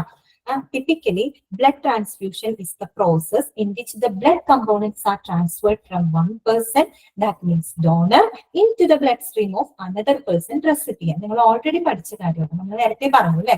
ട്രാൻസ്ഫ്യൂഷൻ എന്ന് പറഞ്ഞാൽ എന്താണ്? ഒരു വ്യക്തിയിൽ നിന്ന് മറ്റൊരു വ്യക്തിയിലേക്ക് ബ്ലഡ് ട്രാൻസ്ഫർ ചെയ്യുന്ന ഒരു പ്രോസസ്സിനെയാണ് നമ്മൾ ട്രാൻസ്ഫ്യൂഷൻ എന്ന് പറയുന്നത്. അത് തന്നെയാണ് ഇവിടെ പറഞ്ഞിരിക്കുന്നത് കേട്ടോ. ഇത്രയേ ഉള്ളൂ. പിന്നെന്താ പറയുന്നത്? It comes into as especially as a life-saving process for the recipient when there is a large loss of blood cells through bleeding or depression of the bone marrow. Blood transfusion is considered as a noble cause. എപ്പോഴാണ് ഈ പറഞ്ഞ ഒരു transfusion എന്ന് പറയുന്നതിന്റെ ഒരു പ്രാധാന്യം? ഒരു life saving process ആണ് അല്ലെ. അതായത് ഏതെങ്കിലും കാരണവശാൽ സിവിയർ ആയിട്ടുള്ള ഒരു ബ്ലീഡിങ്ങിലൂടെ ബ്ലഡ് ലോസ് ആവാം, അല്ലെങ്കിൽ depression of the bone marrow. Bone മാരോന്റെ ഡിപ്രഷൻ എന്ന് വെച്ചാൽ നമ്മുടെ അസ്ഥിമജ്ജയിൽ നിന്നുമാണ് രക്തകോശങ്ങളൊക്കെ എന്ത് ചെയ്യപ്പെടുന്നത്? പ്രൊഡ്യൂസ് ചെയ്യപ്പെടുന്നത്. അപ്പൊ അത്തരം അസ്ഥിമജ്ജയ്ക്കൊക്കെ എന്തെങ്കിലും പ്രോബ്ലം ഒക്കെ വന്നു കഴിഞ്ഞാൽ ഈ പറഞ്ഞ ബ്ലഡ് സെൽസ് ഒന്നും പ്രൊഡ്യൂസ് ചെയ്യാനൊന്നും പറ്റാത്തൊരു അവസ്ഥ വരും. അതുപോലെ തന്നെ സിവിയർ ആയിട്ട് വല്ല ബ്ലീഡിംഗ് ഒക്കെ വന്ന് ഒരുപാട് ബ്ലഡ് ലോസ് ഒക്കെ വരുന്ന സിറ്റുവേഷനിൽ ഈ ബ്ലഡ് ട്രാൻസ്ഫ്യൂഷൻ ശരിക്കും എന്താണ്? ഒരു ലൈഫ് സേവിങ് പ്രോസസ് ആണ് അല്ലെ. ജീവന്റെ നദിയിൽ നിന്നല്ലേ രക്തം അറിയപ്പെടുന്നത്. നമ്മൾ ഒരാൾക്ക് ജീവൻ പകർന്നു കൊടുക്കുന്നതിന് തുല്യമാണ്. Blood transfusion is considered as a noble cause. ആദ്യം ഞാൻ പറഞ്ഞില്ലേ, രക്തദാന മഹാദാനം. അത് തന്നെയാണ് ബ്ലഡ് ട്രാൻസ്ഫ്യൂഷൻ എന്ന് പറയുന്നത്. മഹത്തരമായിട്ടുള്ള ഒരു കാര്യമാണ്. ഓക്കെ, ഇനി നോക്കിയാൽ ഞാൻ ഇന്നത്തെ ക്ലാസ് ഞാൻ ഇത്രേ എടുക്കുന്നുള്ളൂ. അപ്പൊ നമ്മൾ ഇന്ന് പഠിച്ച കാര്യങ്ങൾ ഞാൻ ഒന്നും കൂടെ കൺക്ലൂഡ് ചെയ്ത് പറയാം കേട്ടോ. അപ്പൊ ഒന്ന് എല്ലാവരും ഒന്ന് ശ്രദ്ധിച്ചിരിക്കുക. ഇടയിൽ കയറിയവരൊക്കെ ഉണ്ടെങ്കിൽ ഒന്ന് ശ്രദ്ധിക്കുക കേട്ടോ. ഇനി കാണാൻ പറ്റാത്തവരുണ്ടെങ്കിൽ റെക്കോർഡഡ് ക്ലാസ് കാണണം കേട്ടോ. നമുക്ക് ക്ലിയർ ചെയ്ത് മനസ്സിലാക്കി വെക്കണം. നിങ്ങളെ സംബന്ധിച്ച് നിങ്ങൾക്ക് ഡിസ്ക്രിപ്റ്റീവ് അല്ല, ഒബ്ജക്റ്റീവ് ടൈപ്പ് ക്വസ്റ്റ്യൻ കാര്യങ്ങൾ വൃത്തിയായിട്ട് മനസ്സിലാക്കി വെച്ചാൽ മതി. എന്നിട്ട് നിങ്ങൾക്ക് ആ 4 ഓപ്ഷനിൽ കറക്റ്റ് ആയിട്ട് ഐഡന്റിഫൈ ചെയ്യേണ്ട ഡ്യൂട്ടി മാത്രമല്ലേ നിങ്ങൾക്കുള്ളൂ. അപ്പൊ അത് നിങ്ങൾ കറക്റ്റ് ആയിട്ട് കാര്യങ്ങൾ മനസ്സിലാക്കി വെക്കാം. അത്രേ ഉള്ളൂ കേട്ടോ. കൂടുതൽ ഒരുപാട് ബൈഹാർട്ട് ചെയ്ത് ചുരുന്ന് പഠിക്കാൻ അങ്ങനെയൊന്നുമില്ല. പഠിക്കുന്ന കാര്യം വൃത്തിയായിട്ട് മനസ്സിലാക്കി വെക്കുക. ആ 4 ഓപ്ഷനിൽ ഏതാണെന്നുള്ളത് കറക്റ്റ് ആയിട്ട് ഐഡന്റിഫൈ ചെയ്യുക. അത്രയല്ലേ ഉള്ളൂ. അപ്പൊ സിമ്പിൾ ആണിത്. അപ്പൊ ഇന്ന് നമ്മൾ പഠിച്ച കാര്യങ്ങൾ എന്തൊക്കെയാന്ന് വെച്ചാൽ നമ്മളിന്ന് എന്തൊക്കെ ടെസ്റ്റുകളാണ് ബ്ലഡ് ബാങ്കിൽ നടക്കുന്നതെന്ന് നമ്മൾ പറഞ്ഞിരുന്നു അല്ലെ. എന്തൊക്കെയായിരുന്നു? ആദ്യം നമ്മൾ എന്താ പറഞ്ഞത്? ടൈപ്പിംഗ് നോക്കൂ അല്ലെ. ഗ്രൂപ്പ്, അതായത് ബ്ലഡ് ഏത് ഗ്രൂപ്പ് ആണെന്നുള്ളത് ചെക്ക് ചെയ്യും. അതിനോടനുബന്ധിച്ച് ഞാൻ കുറച്ച് കാര്യങ്ങളൊക്കെ പറഞ്ഞു. മനുഷ്യന്റെ പിന്നെ ഓർക്കണം കേട്ടോ, ആ വ്യക്തിനെ ഓർക്കണം. കാൾ ലാൻഡ്സ്കെയിലർ RH ഫാക്ടറും ബ്ലഡ് ഗ്രൂപ്പും കണ്ടെത്തിയിട്ടുള്ള ആ വ്യക്തിയുടെ പേരാണ് കാൾ ലാൻഡ്സ്റ്റെയ്നർ. ബ്ലഡ് ബാങ്കിന്റെ ഉപജ്ഞാതാവ് മറ്റേ ചാൾസ് റിച്ചാർഡ് ഡ്രൂട്ട് ആണ്, മറന്നു പോവല്ലേ. ഇത് ഞാൻ പറഞ്ഞത് ബ്ലഡ് ഗ്രൂപ്പും RH ഫാക്ടറും കണ്ടെത്തിയത് ആരാണെന്ന് ചോദിച്ചാൽ അത് കാൾ ലാൻഡ്സ്റ്റെയ്നർ ആണ് കേട്ടോ. അത് ഓർത്തിരിക്കുക. അപ്പൊ ഞാൻ ABO ഗ്രൂപ്പ് സിസ്റ്റം ആണെന്ന് പറഞ്ഞു. 4 ബ്ലഡ് ഗ്രൂപ്പുകളാണ് മനുഷ്യനുള്ളത്. A ഉണ്ട്, B ഉണ്ട്, AB ഉണ്ട്, ഉണ്ട്, അത് ഞാൻ പറഞ്ഞല്ലോ. പിന്നെ നമ്മളൊരു ടാബുലാർ കോളം കണ്ടല്ലേ, അതായത് എന്തിന്റെ ബേസിലാണ് ഇങ്ങനെ ബ്ലഡിന്റെ ഗ്രൂപ്പുകളായിട്ട് തിരിക്കുന്നത്? RBCയുടെ ഉപരിതലത്തിൽ കാണപ്പെടുന്ന ആന്റിജനുകളെ അടിസ്ഥാനമാക്കിയിട്ടാണ് ബ്ലഡിനെ നമ്മളിങ്ങനെ വിവിധ ഗ്രൂപ്പുകളാക്കിയിട്ട് തരംതിരിക്കുന്നത് നമ്മൾ മനസ്സിലാക്കി. പിന്നെ നമ്മൾ ജനറൽ ആയിട്ട് ആന്റിജൻ എന്താണെന്ന് ജസ്റ്റ് മനസ്സിലാക്കി. മനുഷ്യന്റെ രോഗപ്രതിരോധ പ്രതികരണങ്ങളെ പ്രേരിപ്പിക്കുന്ന രാസവസ്തുക്കൾ, അത് ബാക്ടീരിയ ആവാം, വൈറസ് ആവാം, അതിനെ നമ്മൾ ആന്റിജൻസ് എന്നാണ് പറയുന്നത്. ഈ ആന്റിജൻസിനെതിരെ പ്രവർത്തിക്കുന്ന നിർമ്മിക്കപ്പെടുന്ന പ്രോട്ടീൻസുകളെയാണ് നമ്മൾ ആന്റിബോഡി എന്ന് പറയുന്നത്. എപ്പോഴും ഒരു ആന്റിജൻ നമ്മുടെ ഹ്യൂമൻ ബോഡിക്കകത്ത് ആന്റിജൻ എക്ക് കറസ്പോണ്ടിങ് ആന്റിബോഡി ബി ആയിരിക്കും, ആന്റിജൻ ബിക്ക് കറസ്പോണ്ടിങ് ആന്റിബോഡി എ ആയിരിക്കും. അത് നമ്മൾ പറഞ്ഞല്ലോ. പിന്നെ നമ്മൾ ആ ടാബുലാർ കോളം മനസ്സിലാക്കി അല്ലെ. ടാബുലാർ കോളം കൃത്യമായിട്ട് എഴുതി വെച്ചിട്ടുണ്ട്. അതിൽ നിന്ന് നിങ്ങൾ അതിന് ഏതെങ്കിലും ചോദ്യം വന്നാൽ നിങ്ങൾ സ്കിപ്പ് ചെയ്യരുത് കേട്ടോ, ആൻസർ എഴുതണം കേട്ടോ. ആ ടാബുലാർ കോളം മനസ്സിലാക്കി വെച്ചാൽ മതി. പിന്നെ ഞാൻ പറഞ്ഞു സെയിം ആന്റിജൻ ഉള്ളവർക്ക് മാത്രമാണ് നമുക്ക് ബ്ലഡ് കൊടുക്കാനായിട്ട് പറ്റുള്ളൂ, നമ്മുടെ ബ്ലഡ് കൊടുക്കാൻ പറ്റുള്ളൂ. അതുപോലെ സെയിം ആന്റിജൻ ഉള്ളവരിൽ നിന്നും ആന്റിജൻസ് ഒന്നുമില്ലാത്തവരിൽ നിന്നും നമുക്ക് എന്ത് ചെയ്യാൻ പറ്റും? ബ്ലഡ് ഇങ്ങോട്ട് സ്വീകരിക്കാനായിട്ട് പറ്റും. ഇനി നമ്മൾ 4 പ്രധാനപ്പെട്ട പോയിന്റുകൾ പറഞ്ഞു. ആന്റിജൻ ഇല്ലാത്ത ബ്ലഡ് ഗ്രൂപ്പ് ആണിത് O ഗ്രൂപ്പ് കേട്ടോ. ആന്റിജൻ ഇല്ലാത്ത ബ്ലഡ് ഗ്രൂപ്പ് O ഗ്രൂപ്പും ആന്റിബോഡി ഇല്ലാത്ത ബ്ലഡ് ഗ്രൂപ്പ് AB ആണ്. അത് ഓർക്കാൻ ഞാനൊരു എളുപ്പമാർഗം പറഞ്ഞു. ആന്റിയുടെ A എടുക്കുക, ബോഡിയുടെ B എടുക്കുക. അപ്പൊ ആന്റിബോഡി Aയും Bയും ആണല്ലോ, അപ്പൊ ആന്റിബോഡി ഇല്ലാത്ത ബ്ലഡ് ഗ്രൂപ്പ് AB ആണെന്ന് മനസ്സിലാക്കി. പിന്നെ നമ്മൾ എന്താ പറഞ്ഞത്? അതായത് ആന്റിജൻ ഇല്ലാത്ത ബ്ലഡ് ഗ്രൂപ്പ് ആണോ, അതുകൊണ്ട് തന്നെ അതിനെ യൂണിവേഴ്സൽ ഡോണർ അഥവാ സാർവത്രിക ദാതാവ് എന്നറിയപ്പെടുന്നു. അതുപോലെ ആന്റിബോഡി ഇല്ലാത്ത ബ്ലഡ് ഗ്രൂപ്പ് AB ആണ്, അതുകൊണ്ട് തന്നെ അതിനെ യൂണിവേഴ്സൽ റെസിപ്പിയൻ, എല്ലാവരും ഇന്ന് സ്വീകരിക്കാം. പ്രതിരോധിക്കാൻ ആരും ഇവിടെ നിൽക്കില്ല, അപ്പൊ ധൈര്യമായിട്ട് എല്ലാവരും നമുക്ക് സ്വീകരിക്കാം. ആ ഒരു അർത്ഥത്തിൽ ചിന്തിക്കാം. അപ്പൊ എല്ലാവരും നമുക്ക് സ്വീകരിക്കാം. അതുകൊണ്ട് യൂണിവേഴ്സൽ റെസിപ്പിയൻ അഥവാ സാർവത്രിക സ്വീകർത്താവ് എന്ന് അറിയപ്പെടുന്നു. അത് മനസ്സിലാക്കി വെച്ച് ആ ടാബുലാർ കോളം ക്ലിയർ ചെയ്തു കേട്ടോ. പിന്നെ നമ്മൾ രണ്ടാമത്തെ എന്തിനുള്ള testing? RH typing. RH factor അറിയാനുള്ള ടെസ്റ്റിംഗ്. ദാറ്റ് മീൻസ് ഒരു ബ്ലഡ് ഗ്രൂപ്പ് പോസിറ്റീവ് ആണോ നെഗറ്റീവ് ആണോ എന്ന് ഡിറ്റർമിൻ ചെയ്യുന്ന ഫാക്ടറിനെയാണ് നമ്മൾ RH ഫാക്ടർ എന്ന് പറയുന്നത്. അതും കണ്ടെത്തിയത് കാൾ ആൻഡ് സ്റ്റിംഗർ ആണ്. RH ഫാക്ടർ ഉണ്ടെങ്കിൽ ആ ബ്ലഡ് ഗ്രൂപ്പ് പോസിറ്റീവും, RH ഫാക്ടർ ഇല്ല എങ്കിൽ അത് നെഗറ്റീവും ആയിരിക്കും. റീസസ് എന്ന് പറയുന്ന കുരങ്ങുകളിൽ നടത്തിയ എക്സ്പെരിമെന്റിന്റെ ഫലമായിട്ടാണ് RH ഫാക്ടർ കണ്ടെത്തിയത്. അപ്പൊ അതിനോടുള്ളൊരു ബഹുമാനാർത്ഥമാണ് അതിന് RH ഫാക്ടർ അഥവാ റീസസിന് ഷോർട്ട് ആക്കിയിട്ടാണ് RH എന്ന് പറയുന്നത്. പിന്നെ മൂന്നാമത്തെ എന്ത് ടെസ്റ്റിംഗ്? ഒരു സ്ക്രീനിങ് ടെസ്റ്റ് നടത്തുമ്പോൾ എന്തായിരുന്നു? ഈ പറഞ്ഞ റെസിപ്പിയന്റെ ശരീരത്തില് ട്രാൻസ്ഫ്യൂഷന്റെ റിയാക്ഷൻ ആണ് കേട്ടോ. അതായത് റെസിപ്പിയന്റെ ശരീരത്തില് സങ്കീർണതകൾ ഉണ്ടാക്കാൻ ഇടയുള്ള ഏതെങ്കിലും തരത്തിലുള്ള accidental red blood cell antibodies ഉണ്ടോ എന്നുള്ളതിന്റെ സ്ക്രീനിങ് ടെസ്റ്റുകളും ഇവിടെ നടത്തുന്നുണ്ട്, ബ്ലഡ് ബാങ്കിനകത്ത് നടത്തുന്നുണ്ട്. പിന്നെ നമ്മൾ നാലാമത്തെ പോയിന്റ് പറഞ്ഞത് ബ്ലഡിലൂടെ ട്രാൻസ്മിറ്റ് ചെയ്യപ്പെടുന്ന ചില പ്രധാനപ്പെട്ട അസുഖങ്ങളുണ്ട്. ആ അസുഖങ്ങളെ നോട്ട് ചെയ്ത് പഠിക്കണം. Hepatitis B and C, human immuno deficiency virus അഥവാ HIV, പിന്നെ എന്താണ് സിഫിലിസ് എന്നിങ്ങനെയുള്ള രോഗങ്ങൾ ഉണ്ടോ എന്നുള്ളത് ചെക്കിങ്ങും ടെസ്റ്റിങ്ങും എവിടെ നടത്തുന്നുണ്ട്? ബ്ലഡ് ബാങ്കിനകത്ത് നടത്തുന്നുണ്ട്. Hepatitis means it is the inflammation of the liver ആണ് കേട്ടോ, കരൾ വീക്കമാണ്. Bയും Cയും കേട്ടോ, Bയും Cയും. അതുപോലെ HIV എന്ന് പറയുന്നത് ഹ്യൂമൺ ഇമ്മ്യൂണോ ഡെഫിഷ്യൻസി വൈറസ്, അതിൽ നിന്നുണ്ടാകുന്ന അസുഖമാണ് എയ്ഡ്സ് എന്ന് പറയുന്നത്. പിന്നെ എന്തായിരുന്നു നമ്മൾ പറഞ്ഞത്? നമ്മുടെ ട്രിപ്പോനിമ പാലിഡം അല്ലെ, സിഫിലിസ് സെക്ഷുവലി ട്രാൻസ്മിറ്റഡ് ആയിട്ടുള്ള ഡിസീസ് ആണ്. അതിന് കാരണമായിട്ടുള്ളത് ബാക്ടീരിയ ആണ്. It's A bacterial infection. എന്താണ്? ഏത് ബാക്ടീരിയ ആണത്? ട്രിപ്പോനിമ പാലിഡം. ട്രിപ്പോനിമ പാലിഡം. ഓക്കെ, അത് നമ്മൾ മനസ്സിലാക്കി. പിന്നെ നമ്മൾ എന്തൊക്കെയാ പഠിച്ചത്? ആ ഒരു ബ്ലഡ് ടൈപ്പിന്റെ മറ്റേ American Association of blood bank അല്ലെ, അതിൽ നിന്ന് നമുക്ക് എന്താ മനസ്സിലാക്കാൻ പറ്റുന്നത്? ഏറ്റവും കോമൺ ആയിട്ട് കാണപ്പെടുന്ന ബ്ലഡ് ഗ്രൂപ്പ് ആണിത് O ഗ്രൂപ്പ് എന്ന് പറയുന്നത്. ഓക്കെ, അതുപോലെ ഏറ്റവും കുറവ് കാണപ്പെടുന്ന ലീസ്റ്റ് കോമൺ ആയിട്ടുള്ള ബ്ലഡ് ഗ്രൂപ്പ് ആണിത് AB നെഗറ്റീവ് എന്ന് പറയുന്നത് കേട്ടോ. O പോസിറ്റീവ് ഏറ്റവും കൂടുതൽ കാണപ്പെടുന്നത്. ഞാൻ സാർവത്രിക ദാതാവിലേക്ക് വീണ്ടും വരുന്നുണ്ട് കേട്ടോ വേറെ. പക്ഷെ നമുക്ക് O ഗ്രൂപ്പ് ആണ് ജനറലി നമ്മൾ പറയുമ്പോൾ O ഗ്രൂപ്പ് ആണ് കോമൺ ആയിട്ട് കാണപ്പെടുന്ന ഒരു ബ്ലഡ് ഗ്രൂപ്പ് ആണ്.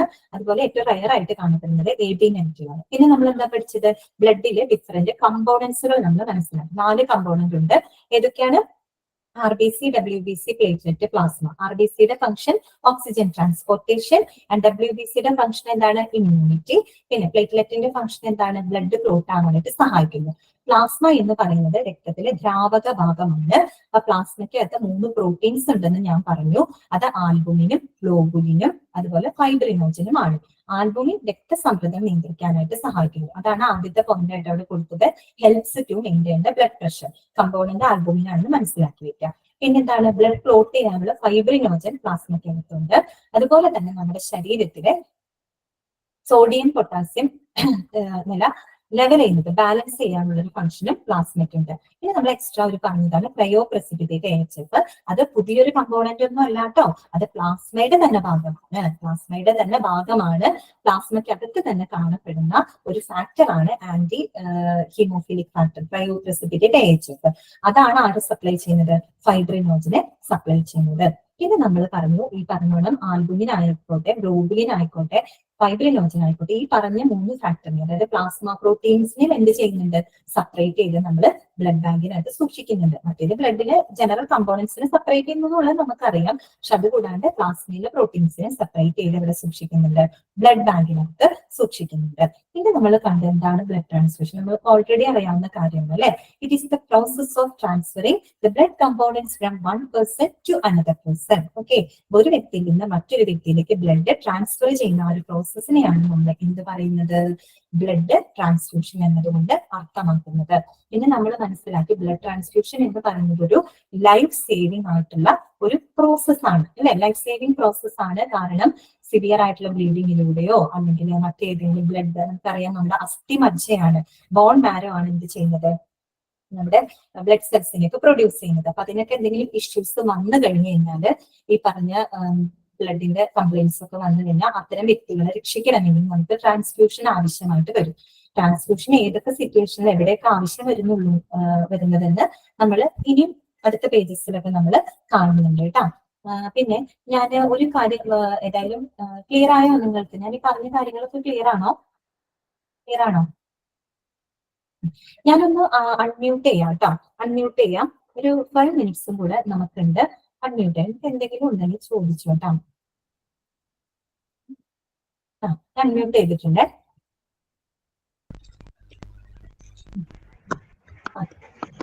എല്ലാ ദിവസവും ക്ലാസ് കഴിയുമ്പോൾ നമുക്ക് മോക്ക് ടെസ്റ്റ് ഉണ്ടെന്ന് പറഞ്ഞിട്ടുണ്ട്. അതെങ്ങനെയാണ് കണ്ടക്ട് ചെയ്യുന്നത്? മോക്ക് ടെസ്റ്റ് അല്ലെ? ആ മോക്ക് ടെസ്റ്റ് ഇട്ട് തരൂ കേട്ടോ. ഗ്ലോബുലിന്റെ ഫംഗ്ഷൻസ് ചെയ്യാം, ആന്റിബോഡീനെ ഉത്പാദിപ്പിക്കുന്നു കേട്ടോ. പ്ലാസ്മയുടെ ഭാഗം ഒന്ന് പറയാമോ? എന്താ പ്ലാസ്മ പറയണോ മോളെ? പ്ലാസ്മ എന്ന് പറയുന്നത് രക്തത്തിലെ ദ്രാവക ഭാഗമാണ് കേട്ടോ. രക്തത്തിലെ ദ്രാവക ഭാഗമാണ് പ്ലാസ്മ എന്ന് പറയുന്നത്.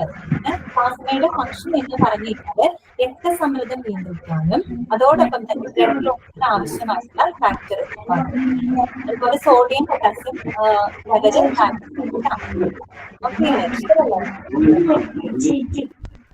പിന്നെ ഇടയ്ക്ക് ഒരു സ്പീഡ്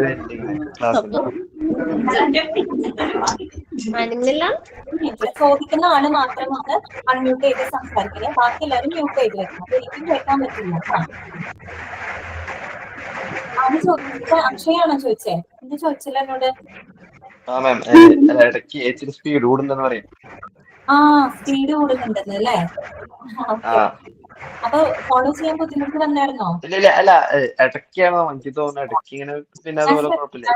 അക്ഷയ് ഞാൻ ശ്രദ്ധിക്കാട്ടോ. കാരണം എനിക്കറിയില്ല, ഞാൻ ചിലപ്പോ പറഞ്ഞു പോകുമ്പോ സ്പീഡ് നിങ്ങൾ കേൾക്കുന്നവർക്ക് അങ്ങനെ മനസ്സിലാവുള്ളൂ.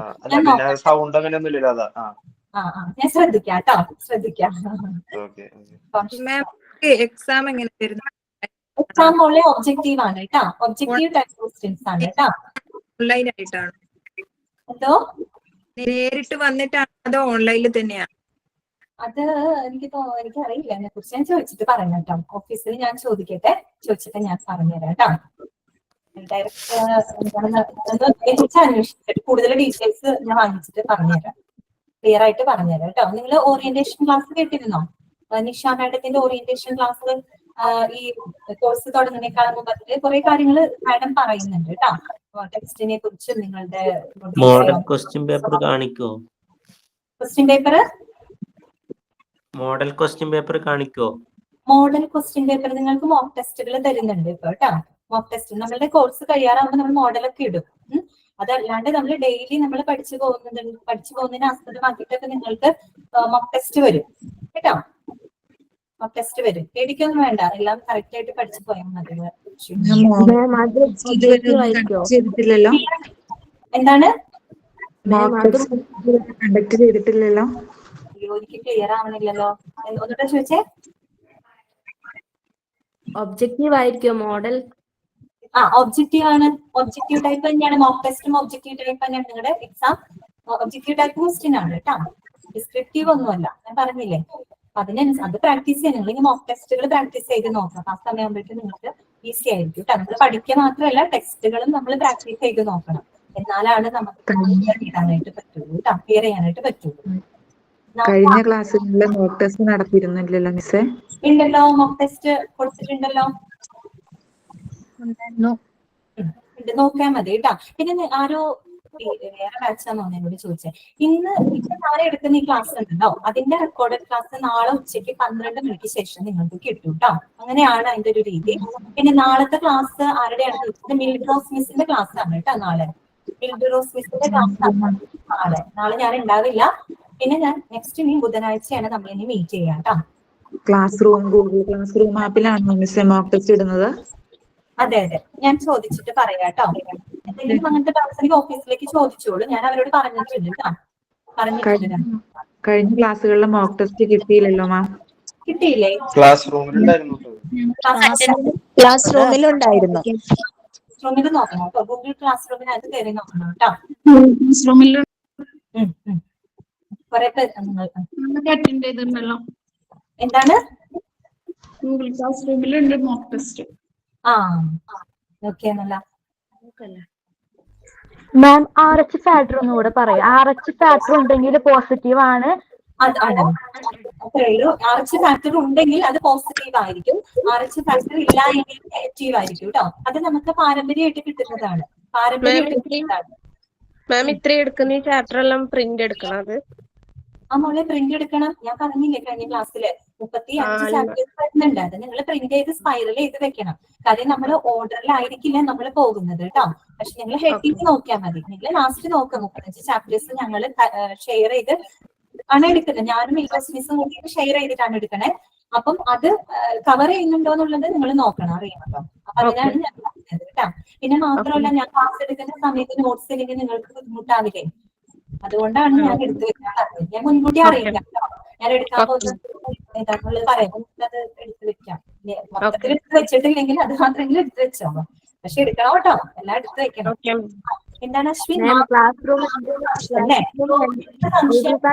നോട്ട്സ് ഉണ്ട് എന്നാ പറഞ്ഞേ.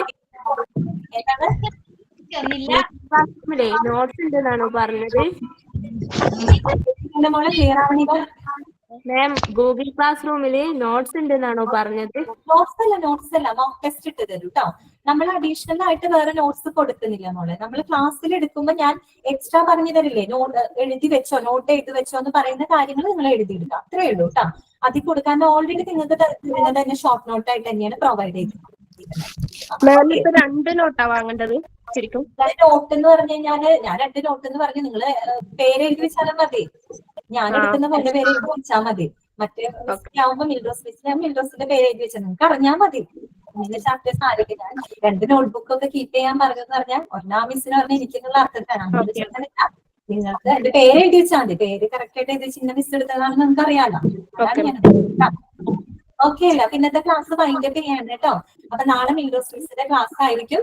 ഓക്കെ, അപ്പൊ നിങ്ങൾക്ക് ക്ലിയർ ആയെന്ന് വിചാരിക്കുന്നു. പിന്നെ ഞാൻ സ്പീഡ് കുറച്ച് കുറയ്ക്കാം കേട്ടോ. സ്പീഡ് ഞാൻ കുറയ്ക്കാം. അപ്പോ ഇന്നത്തെ ക്ലാസ് വൈൻഡപ്പ് ചെയ്യാണ്. Take care. Thank you. Thank you മാം.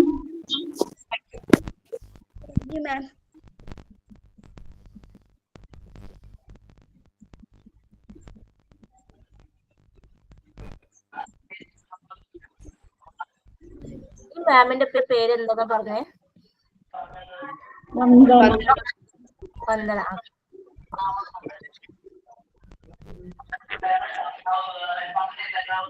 വേറെ മാമിന്റെ പേര് മനസ്സിലായോ? ഇത് ഫസ്റ്റ് ക്ലാസ് എടുത്തില്ല ഒരു മാം, ഇൻട്രൊഡക്ഷൻ അല്ല, അതിനുശേഷം ക്ലാസ് എടുത്ത മാമിന്റെ പേര് ഇൻട്രോസ് അല്ലേ? ഒന്ന് സ്പെല്ലിംഗ് പറയും. MILDROSE. Okay okay.